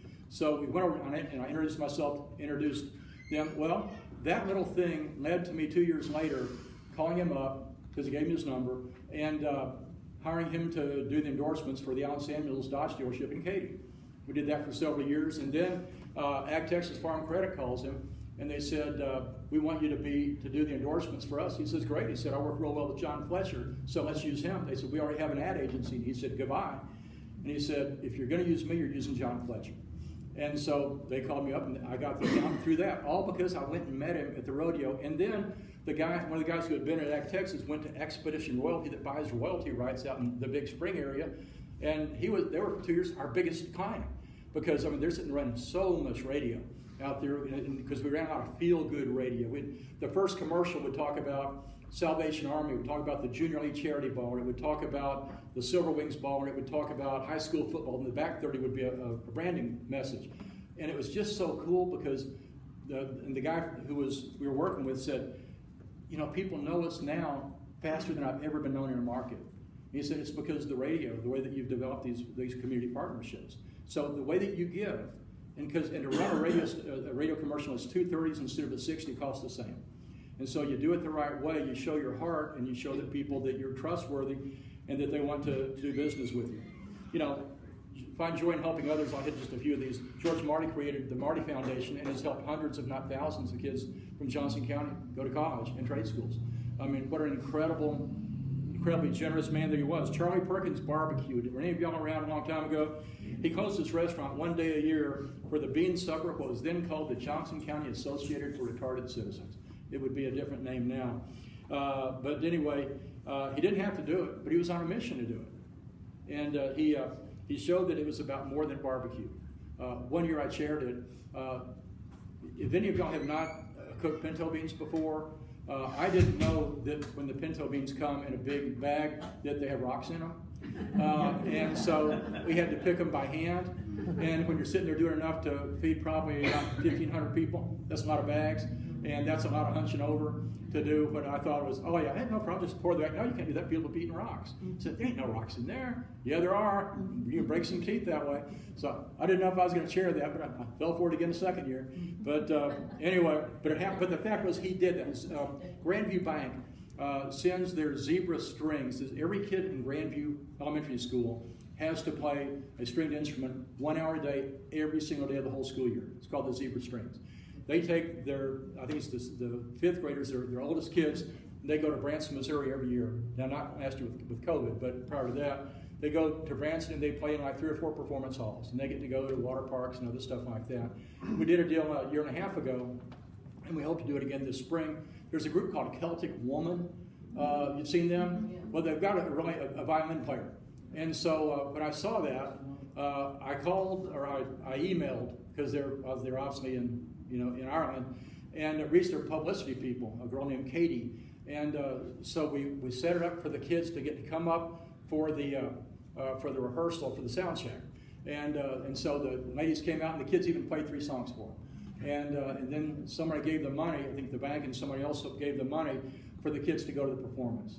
Well, if it happens this year, we're working on, because both groups, their group and the Zebra Strings, both play a version of Amazing Grace. And there's a chance the kids may get to go on stage for that one song this year. I've already been in touch with the guy. He said, let's touch base in February. Let's make sure that the tour is going to happen. We've still got to wait on COVID. But that's interesting. But when you got somebody like Grandview Bank that has a heart like that, that says, these kids, this is a once-in-a-lifetime thing. And then they get to go meet those ladies, and they were just so wonderful and so nice and so encouraging. And it was actually the lady that plays the violin that said, we need to get you on stage with us next time. I mean, we didn't ask for it, they offered it. And so, so I'm talking to their road manager, and he said, yeah, I heard it. Yeah, she offered it. He said, let me see what we can do. But they're just as nice as they could possibly be. A friend of mine he's a banker. He's not one of my clients, but he's leaving today from South Lake to go to Nashville. He's going to go see a performance with Vince Gill and Amy Grant. And so I said, well, here's some other things that go on in Nashville, some concerts at that time. And here's a guy that I can connect you with. He's a moderate friend. We're not great friends. We've never had dinner, never had lunch together or anything like that. But it's something I could give them the information. I had the information. I've got connections to Nashville. Why not help somebody rather than not? Yeah, it's just, you know, what you do. It's finding joy in helping other people. One of the things that happened, earning respect and trust, Alan Samuels, I had just been working with him for a month. And so that's in that early dating stage, I guess you would say, of a work relationship. And so the Channel 10 KWTX TV calls and says, we've got Classroom Champion sponsorship is coming. Channel 8's done it for years, Scholar Athlete of the Week. And so it's $13,800. Here's the number of commercials you get, the number of promos and this and that, and you get to speak at a banquet and all that. And it's first come, first served. Whoever, if it tells you how long this ago was, whoever faxes in the agreement gets it. And once you send it, it's non-cancelable. So I'm sitting there going, this is, you know, Alan has just been here for 5 months, bought the dealership and started operating in September. Great time to be doing this. So I call for him, and he's not there, he's on vacation. So where is he? Well, nobody calls Mr. Samuels when he's on vacation. When he goes on vacation, he works really hard. When he's on vacation, he's on vacation. Nobody calls him. So I can give you to our service director, Leon Lester, who's his number 2 guy. So I go to see Leon, and I say, Leon, the station mispriced. It's worth $39,000. It's $13,800. We have all these commercials. You get this, that. It's branding, it's identity. You're launching your brand. It's all these perfect things. And what do you think? He says, well, I talk to him every day. He calls me. He said, I bet he'll do it. I said, do you feel good about it? He said, I feel really good about it. So I signed the paper and sent it in. So I called Leon the next morning. I didn't want to do it. Now, you might get an empty feeling in your stomach when you just got on the hook for $13,800 and you have just disrupted a relationship with a 1-month client. And so I said, what do you mean? And I could envision what happened. Leon's got other things on his mind, and the conversation goes like this. Fletcher called, and it came by and said something about some TV deal. It cost $13,800, kids and football and stuff. You don't want to do that, do you? I didn't think so. I'll tell him no. That's how the conversation went. I can almost hear what that was. So anyway, I go to see the receptionist, Missy, and I said, I need to speak to him. She said, I can't give you his number. And she had one of those big paper blotters that you'd have back in 1990 on her desk. And so I said, is his number anywhere on here? And she said, yes. And she kind of looks over to the right-hand side, and I see something that has a 1 in front of it and an odd deal that's not a regular zip code or area code. I said, if I looked in about this area, she said, I ain't saying anything. And I said, so I called him.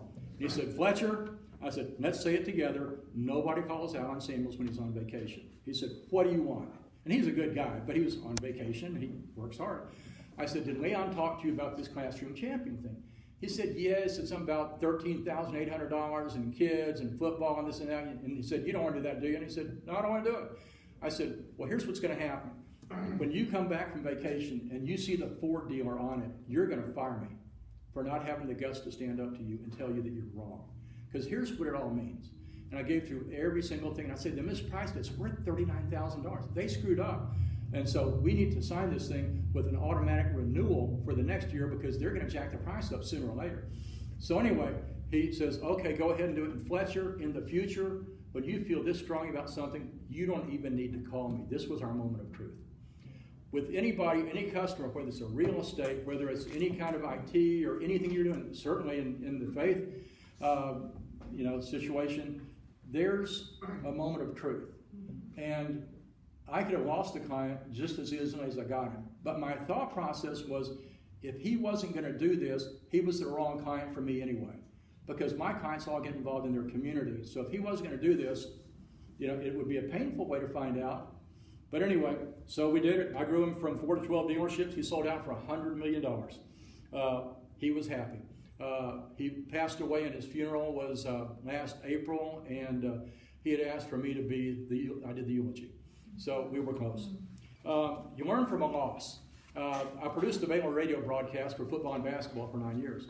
And so in the middle of that, I thought, I think I've got something here that could become a bigger system. What if instead of just doing Baylor, what if we package Baylor, Texas Tech, Oklahoma, and Oklahoma State? Because we're never going to get Texas and Texas A&M because they're locked into their guys. But what if I could get those 4? So I've already got a long-term deal with Baylor, so no problem. So I go to Texas Tech, and we're out there talking to the guy, and but he's got somebody he's been with for several years. And he said, I got to have a real reason to leave him. And he said, but I will tell you this, we carry our broadcast on WBAP right now. We pay them a fee. And he said, we're not going to do that again. We're not going to pay stations to carry our games. So I don't get the deal. He stays with his own guy. So then I go to Baylor and I said, hey, our station, K-Sky in Dallas, 660 AM is a great daytime signal, but nighttime you can't hear it in Tarrant County. You can't hear it much anywhere. WBAP, you can hear in 90% of America at night. When we go and play next year, that is that time. When we play Miami next year, if it's a nighttime game, you can hear the broadcast in the stands. It's that kind of a signal. And so they gave me approval to go after it, thinking that I was a dog chasing a car, that there was no chance to get it. And so we keep on going through the whole deal, and I'll be darned if we don't get it. Because what happens is on the 12th meeting, because A&M, first of all, they said in the first meeting, Baylor makes no sense for us. TCU is right across town. I went to TCU. I'm still against my alma mater. But hey, it's my job. And so I said, yes, you say that we don't make sense, but at this point right now, what they're going to do is the station is going to give you the inventory and make you go sell it. And you're not going to sell it. And you're going to have all, and so they'll try to sell it, but it won't. Anyway, it's all kind of mess. We're going to write you a check. We think that it's worth $6,000 a game, and we'll write you a check. We'll pay you $2,500 a game for basketball. By the way, here's where relationships come in. The general manager of WOAI in San Antonio was a guy named John Barger, one of George Marty's greatest friends. And John Barger owed a lot to my father because John was about to get fired in Austin, and my dad told them they couldn't fire him. And so John said, I will always owe anything that I achieved to your father for saving that job. So I called him and I said, you're friends with John Hare, the guy who's the president of WBAP. And yeah. I said, what do I need to know about him? He said, he's a very exact guy. He said, if you're going to offer $6,000 a game, offer $6,112. He likes precise numbers. Instead of $2,500, do $2,511 per game for basketball. He said, if you do that, you'll get his attention. If you do $6,000 and you do $2,500, he'll just scan right past you. So anyway, we're going over all these things. I've got those exact numbers. I'm feeling good. We're in our 12th meeting, and I feel that we've got it. It's down to us and TCU. Makes sense. It's right across town. By the way, the interesting thing, I came up 12 times in 12 weeks. Even TCU came up one time, and it was phone calls and faxes. Didn't even show up a second time. Same with University of Texas, same with Oklahoma, same with Texas A&M. Never came back again. So we had, just like the whole WACO thing with Coca-Cola, people taking it for granted. TCU took it for granted. And so on the final day, young lady Rebecca from our office says, okay, here's what I'm going to do to kind of break the tie. They're going to make their decision tomorrow, right? I said, yeah. So she said, Baylor plays in this Southwest Conference, the old conference. It plays women's basketball tonight at Reunion. I'm going to have the cheerleaders, they'll be probably staying up there. I'll have them show up. We'll go to the radio station tomorrow morning. We'll have somebody in the bear costume. We'll go rah, rah, rah, stuff like that. Have a lot of fun with their morning show. Do something like that. Well, they lost that night. And so it was spring break. So all those girls went everywhere. And so Rebecca gets the bear costume in Waco at midnight. And she calls me and says, we got a problem. We lost.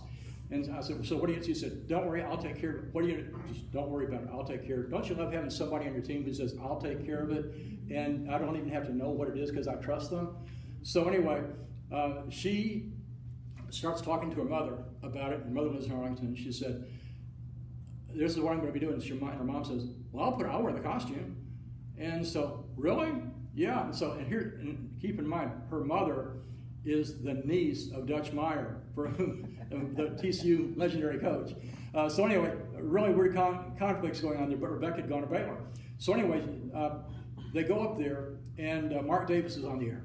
And so it's a few years back, obviously, now it's like 1996. And so they go in there, they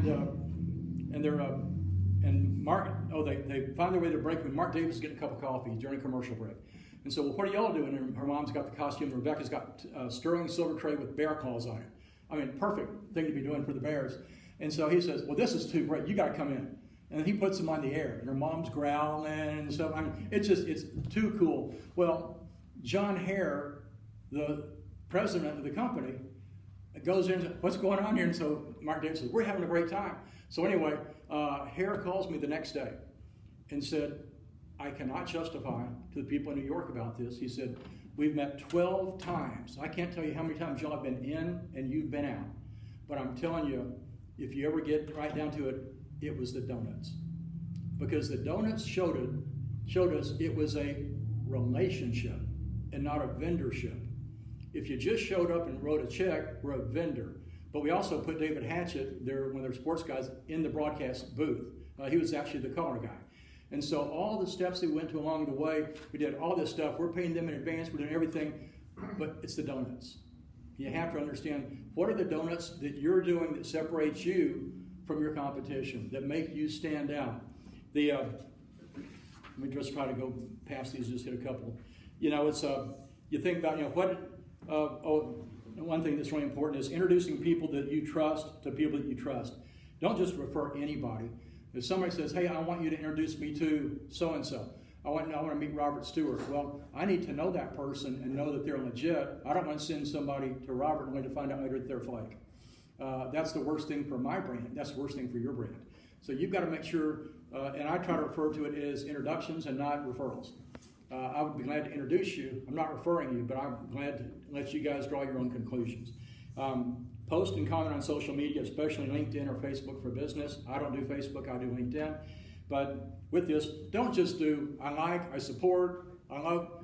Put a comment in there. Do something that makes yourself stand out. If you're just sitting there doing those things, you might as well not done it. Make yourself stand out, especially if there's somebody that you want to follow, that you want their business, or you want their respect, you want their influence to work for you, then take the time to show them that you care. Another thing is, I like to use GIFs, I've heard them called GIFs, or video instead of photos, because the algorithms love video. So if you do that more than photos, that helps. Participate in leadership programs. How many of y'all have been in leadership in Cleburne? Fantastic program. Wonderful program. That's great. So there's a next, then of course if you have a chance in Leadership Fort Worth, there's another level called Leadership North Texas, which is it's basically the graduate level. It's for the people who've been in a local leadership program and want to go to the next level. It's incredible. I mean, it's a regional deal. It's done by the North Texas Commission. It's for heavy hitters. And then if you've got a leadership program in your industry, your trade association, anything that you can do there that helps further grow your influence. And then I told you some ways how I give. Here's what some people have done for me. Stretch Smith, Cal Pasture Bank. I saw this letter just the other day. When we were entering Waco with that, with the new radio station, Stretch wrote a letter to the guy who was the CEO of the largest local bank and said, there's a gentleman named Earl Fletcher coming to town with a radio station that you're going to want to advertise on. Here's what he's done in Cleburne, and here's what he's going to do in Waco. You will be well served. They were our first ad agency buy. The day after that letter, we got a call from their ad agency. We had not even solicited the ad agency yet. We want to be your first advertiser on that radio station because of Stretch Smith writing a letter. Jack Hewlett, just when the Dodge dealer in Cleburne, or in Waco, we had made a proposal to do a big part of that It Tops, the Coke promotion, and we needed to have a vehicle to give away. And so the Dodge dealer, Sam Nay, good friend of Jack's, and so he calls him. And he says, you're not going to believe this crazy kid comes in and tells me about this, and this, and all that. And Jack asked, so did you do it? And he said, no. And Jack said, Sam, you screwed up. He said, you better call that kid back, and you better do it. They're going to be the #1 station within a year. And we were. And so anyway, your dad was a great advocate for us, and we'll never forget that. Alan Samuels bought the junior, at an auction, bought the junior cheerleader package for the final game of Grant Taft's career, home game against Texas, which he did beat Texas in, and gave it to my 10-year-old daughter. How loyal does that make me to Alan Samuels? I'll tell you how loyal it makes me to him. When I got a call, I guess 3 years ago, from the Chevy dealer in McGregor, and they said, I know you're not working for Alan anymore because I'm up here now, and they said, we'd like to hire you because we know that you would know how to compete against him. I said, I can't compete against Alan. I don't have any non-compete, but philosophically, he's been too good a friend. I can't do that. I said, thank you so much for thinking of me. And then they called back a couple other times, and I said, there's times that friendship trumps business. Believe me, I need the business, but I think that God would remember my short memory of loyalty. And so thank you so much, but I can't take it. And Don Jordan, our Wendy's franchisee, wins the award as the top Wendy's franchisee in America, large part because of marketing. and promotion and local presence. And so he takes my entire staff to Six Flags, has us close one day, and pays for us all to go to Six Flags. I mean, things like that people do. You know, when you're recognized for having influence, your voice means more. It means that you know, your energy is contagious and you make a larger difference than you ever have. So make yourself valuable, memorable, resourceful, unselfish, and all the rest, and you're going to have more influence than you could ever possibly imagine. Are there any questions anybody's got? I know I went fast. I'll pass this around real quick. Okay, these are examples of the labels on our ice cream. Here you going? Oh, he doesn't really do that stuff. These are what some of the labels look like, and we've already made our first 30 flavors. So anyway, but they've all got to be fun. You know, no plain vanilla allowed. Can't do it. You know, one guy wants, I will let Rocky Road stand because it's kind of funky. But all the other stuff, I'm just not going to let it happen, just plain chocolate. So I want to tell you a funny story. You talked about Jerry Clower. Yeah. In 1996, I was in a meeting in Charlotte, North Carolina, about 800 bankers. And it was a company that we use for software, and they just hired a new CEO to come in, and he was speaking to the group, and he was a big Jerry Clower fan. And he got up in front of the group and he started talking, and he had looked at the attendants, who all was there, where we were from, and he stopped and he goes, "There's somebody here from Cleburne, Texas." And he said, "I just want to know if you went to the Jerry Clower concert that was recorded in Cleburne, Texas." And that became a relationship I had with this guy. Yeah. And as long as he was CEO, I could call him if I needed something from the company. And he would call me and ask me, "How are they doing?" And it was all formed because of that. And I showed him the picture that I had of Jerry holding my daughter that was taken out there. Relationships are everything. I got to tell you, you know, and you look at it and you go, "Oh, relationships, they can't be done." They are, because that's where people. I mean, you know, Jerry Casper, who I hadn't seen in 15 years, pops in, and I get to see him. You know, that I used to play golf with and everything, and he had been a customer when he was at Bell's department store. I mean, it's just good to be able to see people again. And now y'all may be, but I'm not getting younger. And I hope, but you know, I'm filling out the face so that I don't have wrinkles. So therefore, that's why you have the Twinkies and Ding Dongs and donuts. Any other questions? Anybody's got any other examples about growing influence? I want to ask about your ice cream. Do you make it, or who makes it? Milwaukee Joe's. You know, Who is it? Milwaukee Joe. They're actually, they have an location, they're in South Lake Town Square, and the guy's name is Sam, S-A-M, and if you'll come on, I'll give you his phone number. And but anyway, they make it in their Las Colinas plant, because they only have just a retail shop in South Lake. But the quick story on that is, I was in Canada for a tennis tournament. Once again, I was thinner at one point in time. And so we were playing on grass courts, and I got to tell you, I played in college, and I never got to play on grass courts. You know, I got to play on grass courts, I thought I died and gone to heaven. And so we have time between matches. It's a full week. You're playing for a week, even if you're losing, you've got another round going and all that. And so there's a little town called Duncan that's 5 miles from Cowichan Bay, where we were. And they go in there, and there's an ice cream shop called the Udder Guys, U-D-D-E-R, the Udder Guys. And this is what inspired me, because I go in there and I see all the flavors, and he said, "If you don't see anything that you like, tell me what you want and we'll have it tomorrow." That's pretty cool. So I'd come back every day. Yeah, that's how I got this thing. And so I come back every day, get a different flavor, and have him request one for the next day.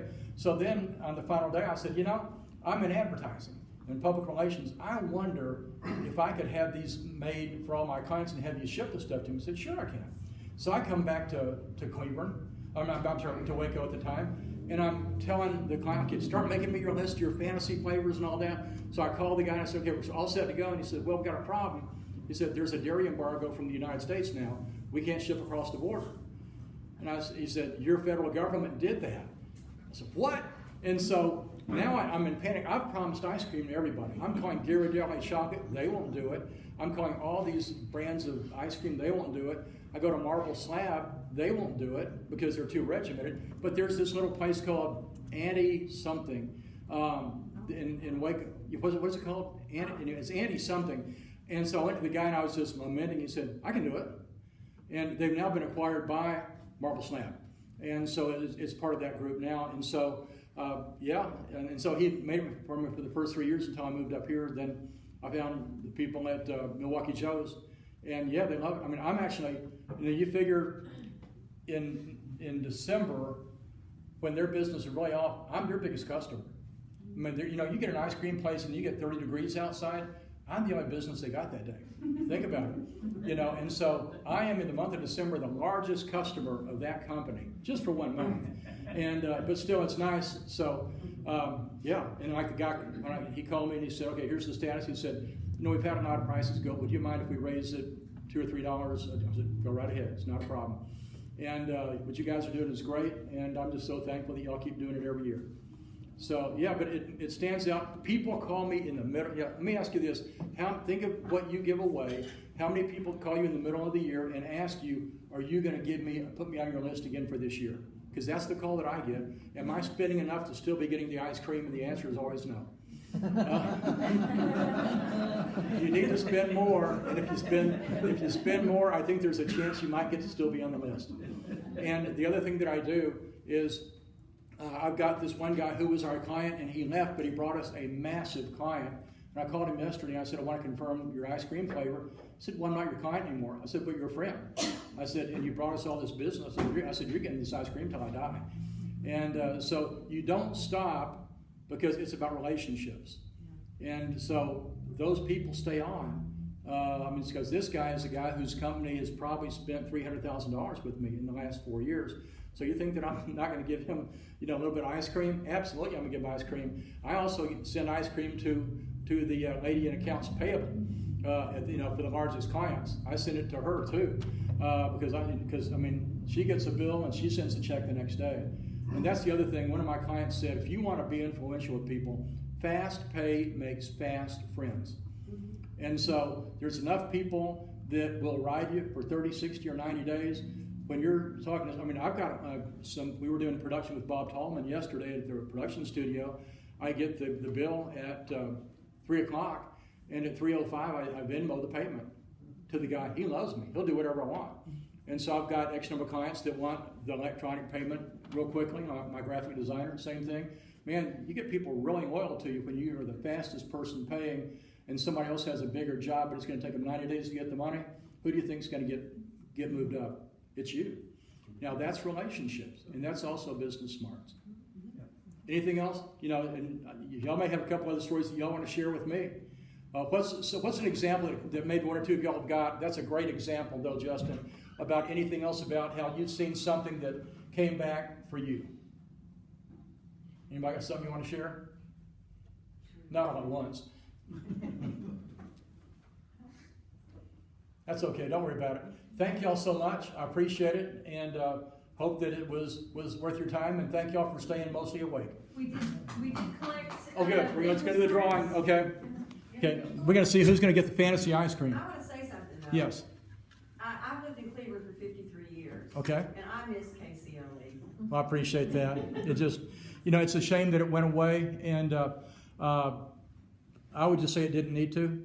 What happens if you get a bad owner? When Moss sold it to this other guy, and I never met the guy, but he apparently didn't quite know what he was doing, and then that just messes up the radio station for anybody else coming back. Yeah, because there's no trade fair. You get it out. You get out of Granbury. Jimmy Atkins, the trade fair, and oh my God. Well, he does it out of Granbury now. And he does it from his kitchen table. Doesn't have to go. Really? Yeah. Jimmy's a good friend. Jimmy and I started working at KCLE the same month, and so I know I look 39, but I'm really not. So, okay. Well, the Reverend Cooper Wise Morlock. That's me. That's you. You're going to be getting the fantasy ice cream, so you're going to need to let me know what you're wanting it to be. Okay. And so anyway, anybody else? Any other questions? Thank you all so much for coming. Have a Merry Christmas. Remember, for your IT, make sure whoever does your IT, consider letting them work some between Christmas in this holiday season and some you give them that time off in January.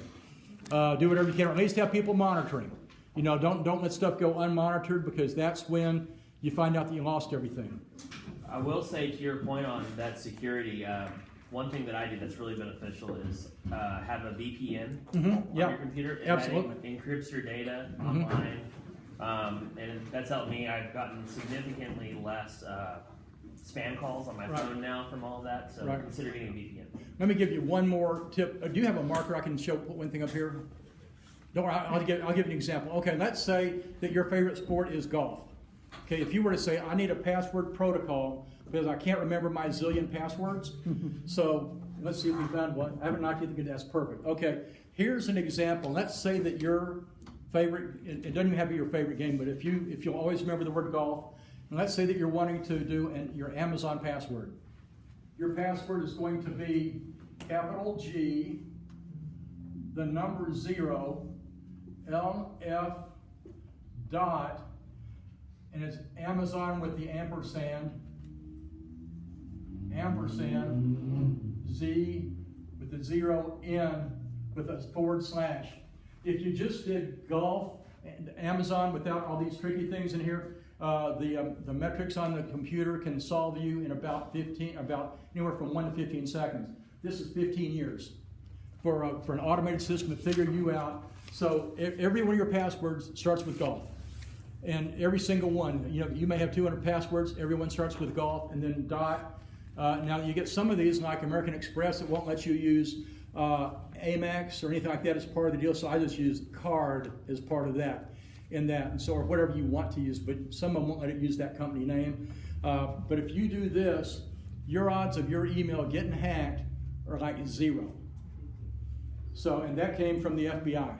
I think he knows what he's talking about. He's the number one. When Microsoft gets hacked, he's the guy that gets the first phone call.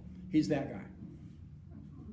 So this will help y'all a lot and help y'all not have to worry about keeping that piece of paper that's got those 500 passwords. So that's my Christmas gift to y'all. And then you get the fantasy ice cream. Thank y'all. Justin, thanks for that story. Sure. That is so cool. I love that. That guy, I mean, we traded I stuff. spotted your card. You work with Ross. Yeah. We've done some work with you over the past year at Cooper. Well, It's good. How are you? I'm good. Good to see I you. think many years ago. I'm not serious. I'm an actor. Yeah, from Chamber. And I remember what you said. Oh, I appreciate it. That was when Eddie Saylor fell off the stage. Because he's giving the Ward Campbell's standing there, and Eddie starts stepping back, and he falls off the stage. And that's You kind said, if I remember correctly, you said, I feel like stealing, yeah. getting an award for something I love to do. That's it. What do you love doing? I appreciate that. You remember stuff better than I do. Thanks so much. It was a real honor. I'm To be I'm Patty Badger, by the way. I used to be a Pat Okay. To Jay. Oh, as a matter of fact, I remember I was at I have a funny story about him. with him. That's fine. I'll tell you real quick. So we're getting ready to play in the state semifinals. So we're pre-recording today, the interview. And so we're talking about the season and so Jay says, well, we all started, we played Honolulu early, we were down at, we ran down where it was, and this and that, and he said, so now we're going to play these guys, and he said, very good, he said, but they should have. And so he says that, and so then he said, okay, now I took the tape out and put it in my pocket. I said, what's that? I said, that's not why I have an athletic director as my best friend, and now I do. And so I still have the tape. I still have it. And so Robert Stewart asked me about a year ago, he said, do you have that? I said, yeah. He said, will you play it for me? I said, no, because you're a reporter. And I said, and you'll share it with people on social media. He said, you gotta look. And so I went to him one time and I played it, but not where he could record it. And but yeah, and Jay would, if everybody seemed he'd say, Fletcher, I said, never done that. And he said, you own that. Well, we tried to get him, because we honored them in 19 at the Railroaders game, but we're trying to get him. But I think was it bad health? Yeah, he had at least one bad one. I don't think that's Right. I don't Nice to meet you. Yeah, and then Spiko, when you were in town, we tried. And so, no, he didn't come. But all the other guys, pretty much, all of them except the Jaggers came. Why was it? Yeah, no. Yeah. I don't know where he is now, but yeah, he's a heck of a guy too. I love that drop ball. I've got yellow jacket stories I never got into. Oh yeah. Well, thank you so much, Pat. It's so good to see you. You too. Yes, Merry and Christmas. and to you as well. Thank you. All right. I just want to say thank you so much for coming. And Oh, thank you. I thought my background was marketing, and I was in newspaper and radio work for Baylor Athletics. Oh, really? Tennessee for a while. Wow. I did, and I loved it. And I thought, that's the first thing I noticed when I came to Cleburne. I've only been here 8 months. And I Yeah. said, they need a small town radio. Yeah, they do. We had one. We had a good one at one time. I'm in Arlington. They kicked me out of here. They ran me out of here on a rail. Yeah. So. Well, we enjoyed it. I enjoyed everything today. Good information and lots of circles that you have. And I thought, I remember that sphere. I need to gain that here. That's it. Being here. But I've only lived here for 8 months. And I've only been a student for 3. Yeah. So I'm still learning. But thank you for all the. Thank you. all You the guys appreciate it. Thanks a lot. Yes, sir. Cooper Moreline. Yeah, no, absolutely. So let me know what you want to give you my card. Let me know what you want that flavor to be, and it'll take me a few days to get made, and then I'll be coming down this way, and I can just drop it by or something like that, or put it on a bus or do something. Here's my card. Excellent. Thank you very much. So yeah, so let me know the next couple of days if you want to give it to somebody, or if you want it for your family, whatever. But it's a half gallon. Wow, perfect. You're Thank welcome. you. My wife will love it for sure. Well, I appreciate all your South Lake references. I lived there for 3 years and worked there, and I really enjoyed it. I'm going to tell you, I'm on the board of the chamber, and I love Peace Corps barbecue. I love it. That's right. Thanks so much, Cooper. I Yes, appreciate it. thank you. Yes, I'm John. I'm Joy. Great, thanks so much for coming. Thank you. This is Baylor now. Well, I would like to.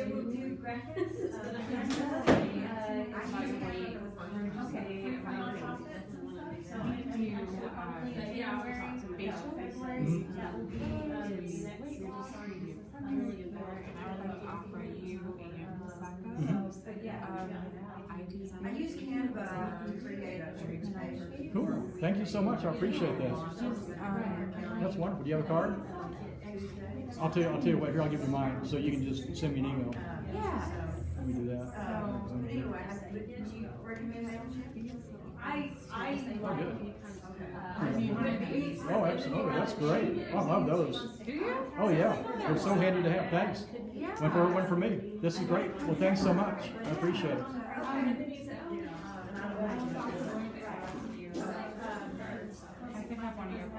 Oh, absolutely. Yeah. Which one you want the Go Giver or look at these? I've got. These are the God Winks books. This is the original book right there. This is when God Winks on Love. This is the one tonight.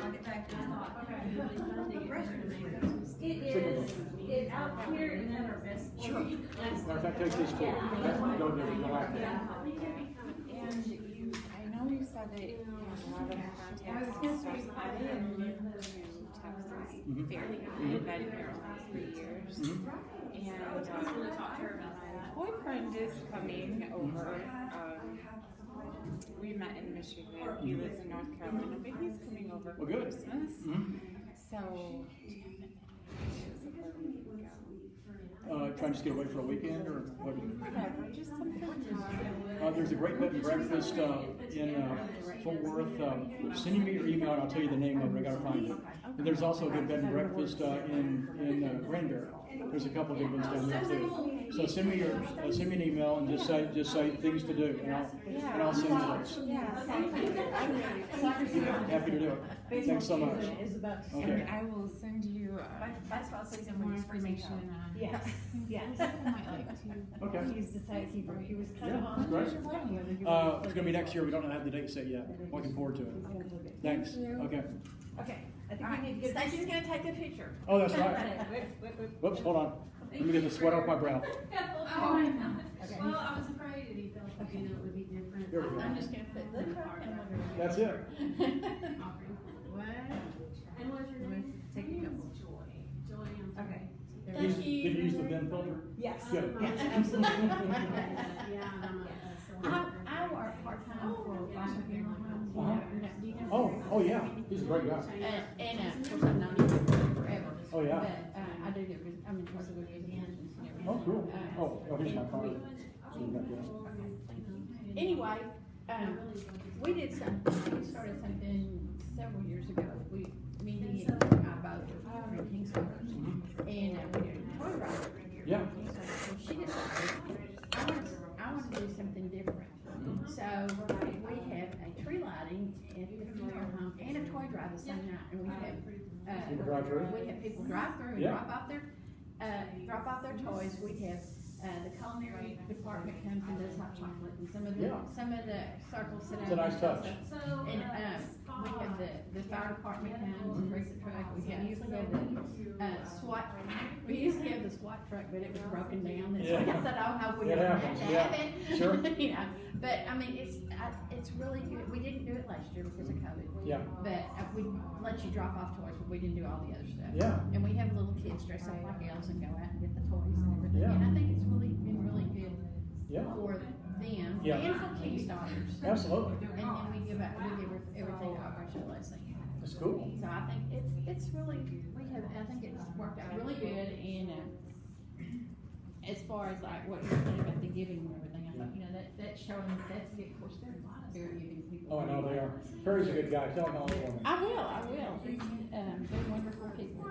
And what did I do with We had a lot of fun when they, after they got to the state finals, we, had all of our sponsors from the broadcast, we played a softball game against them.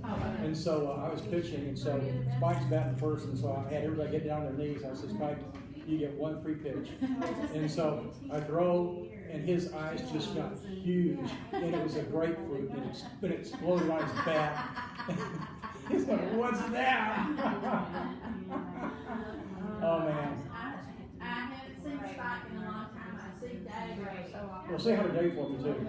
Yeah. But Spike, I guess last time I was when Dave's mother-in-law passed away. And Oh. they came up and I was telling him, like, hi, really trying to get.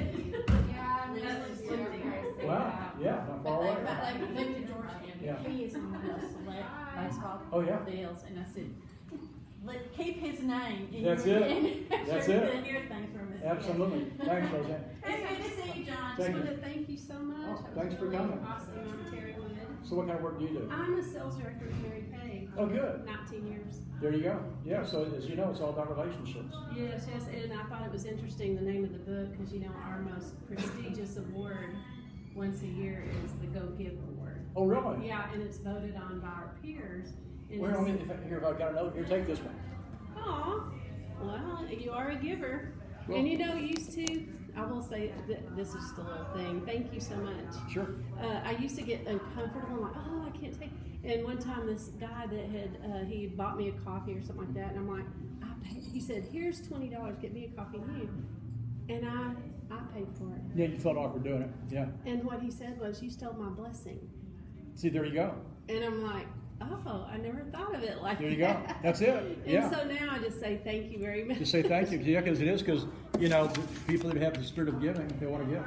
Yeah, and it's more blessed to give than receive. It And is. you can steal it away if you don't receive it. Yeah, that's it. So thank you, and I really, really enjoyed it. Hope we see each other again. And You bet. Yeah. Well, good, best wishes with Mary Kay. Okay, well, thank you. Thank you. All right, bye-bye. Well, sorry that I almost tore down the wall unit.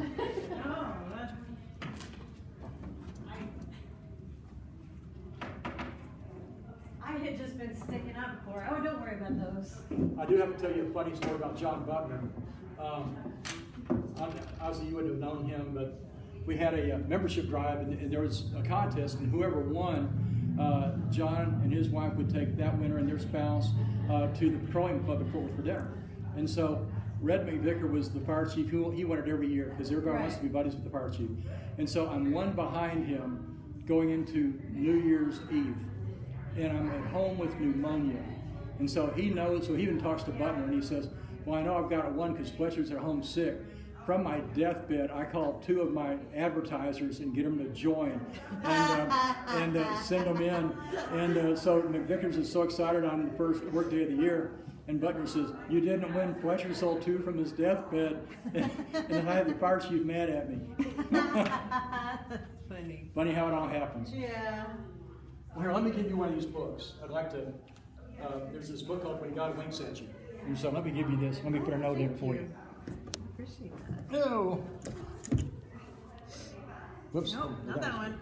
No, I've got another one in the car. Let me get that. Oh. Not to. Yeah, I've got another one in the car. Well, it seemed to go okay. Yeah, no, that was, yeah, that was good. There, who was it? Somebody said It's too bad he doesn't have any stories. Yeah, that's it. Wind me up and just can't shut me up.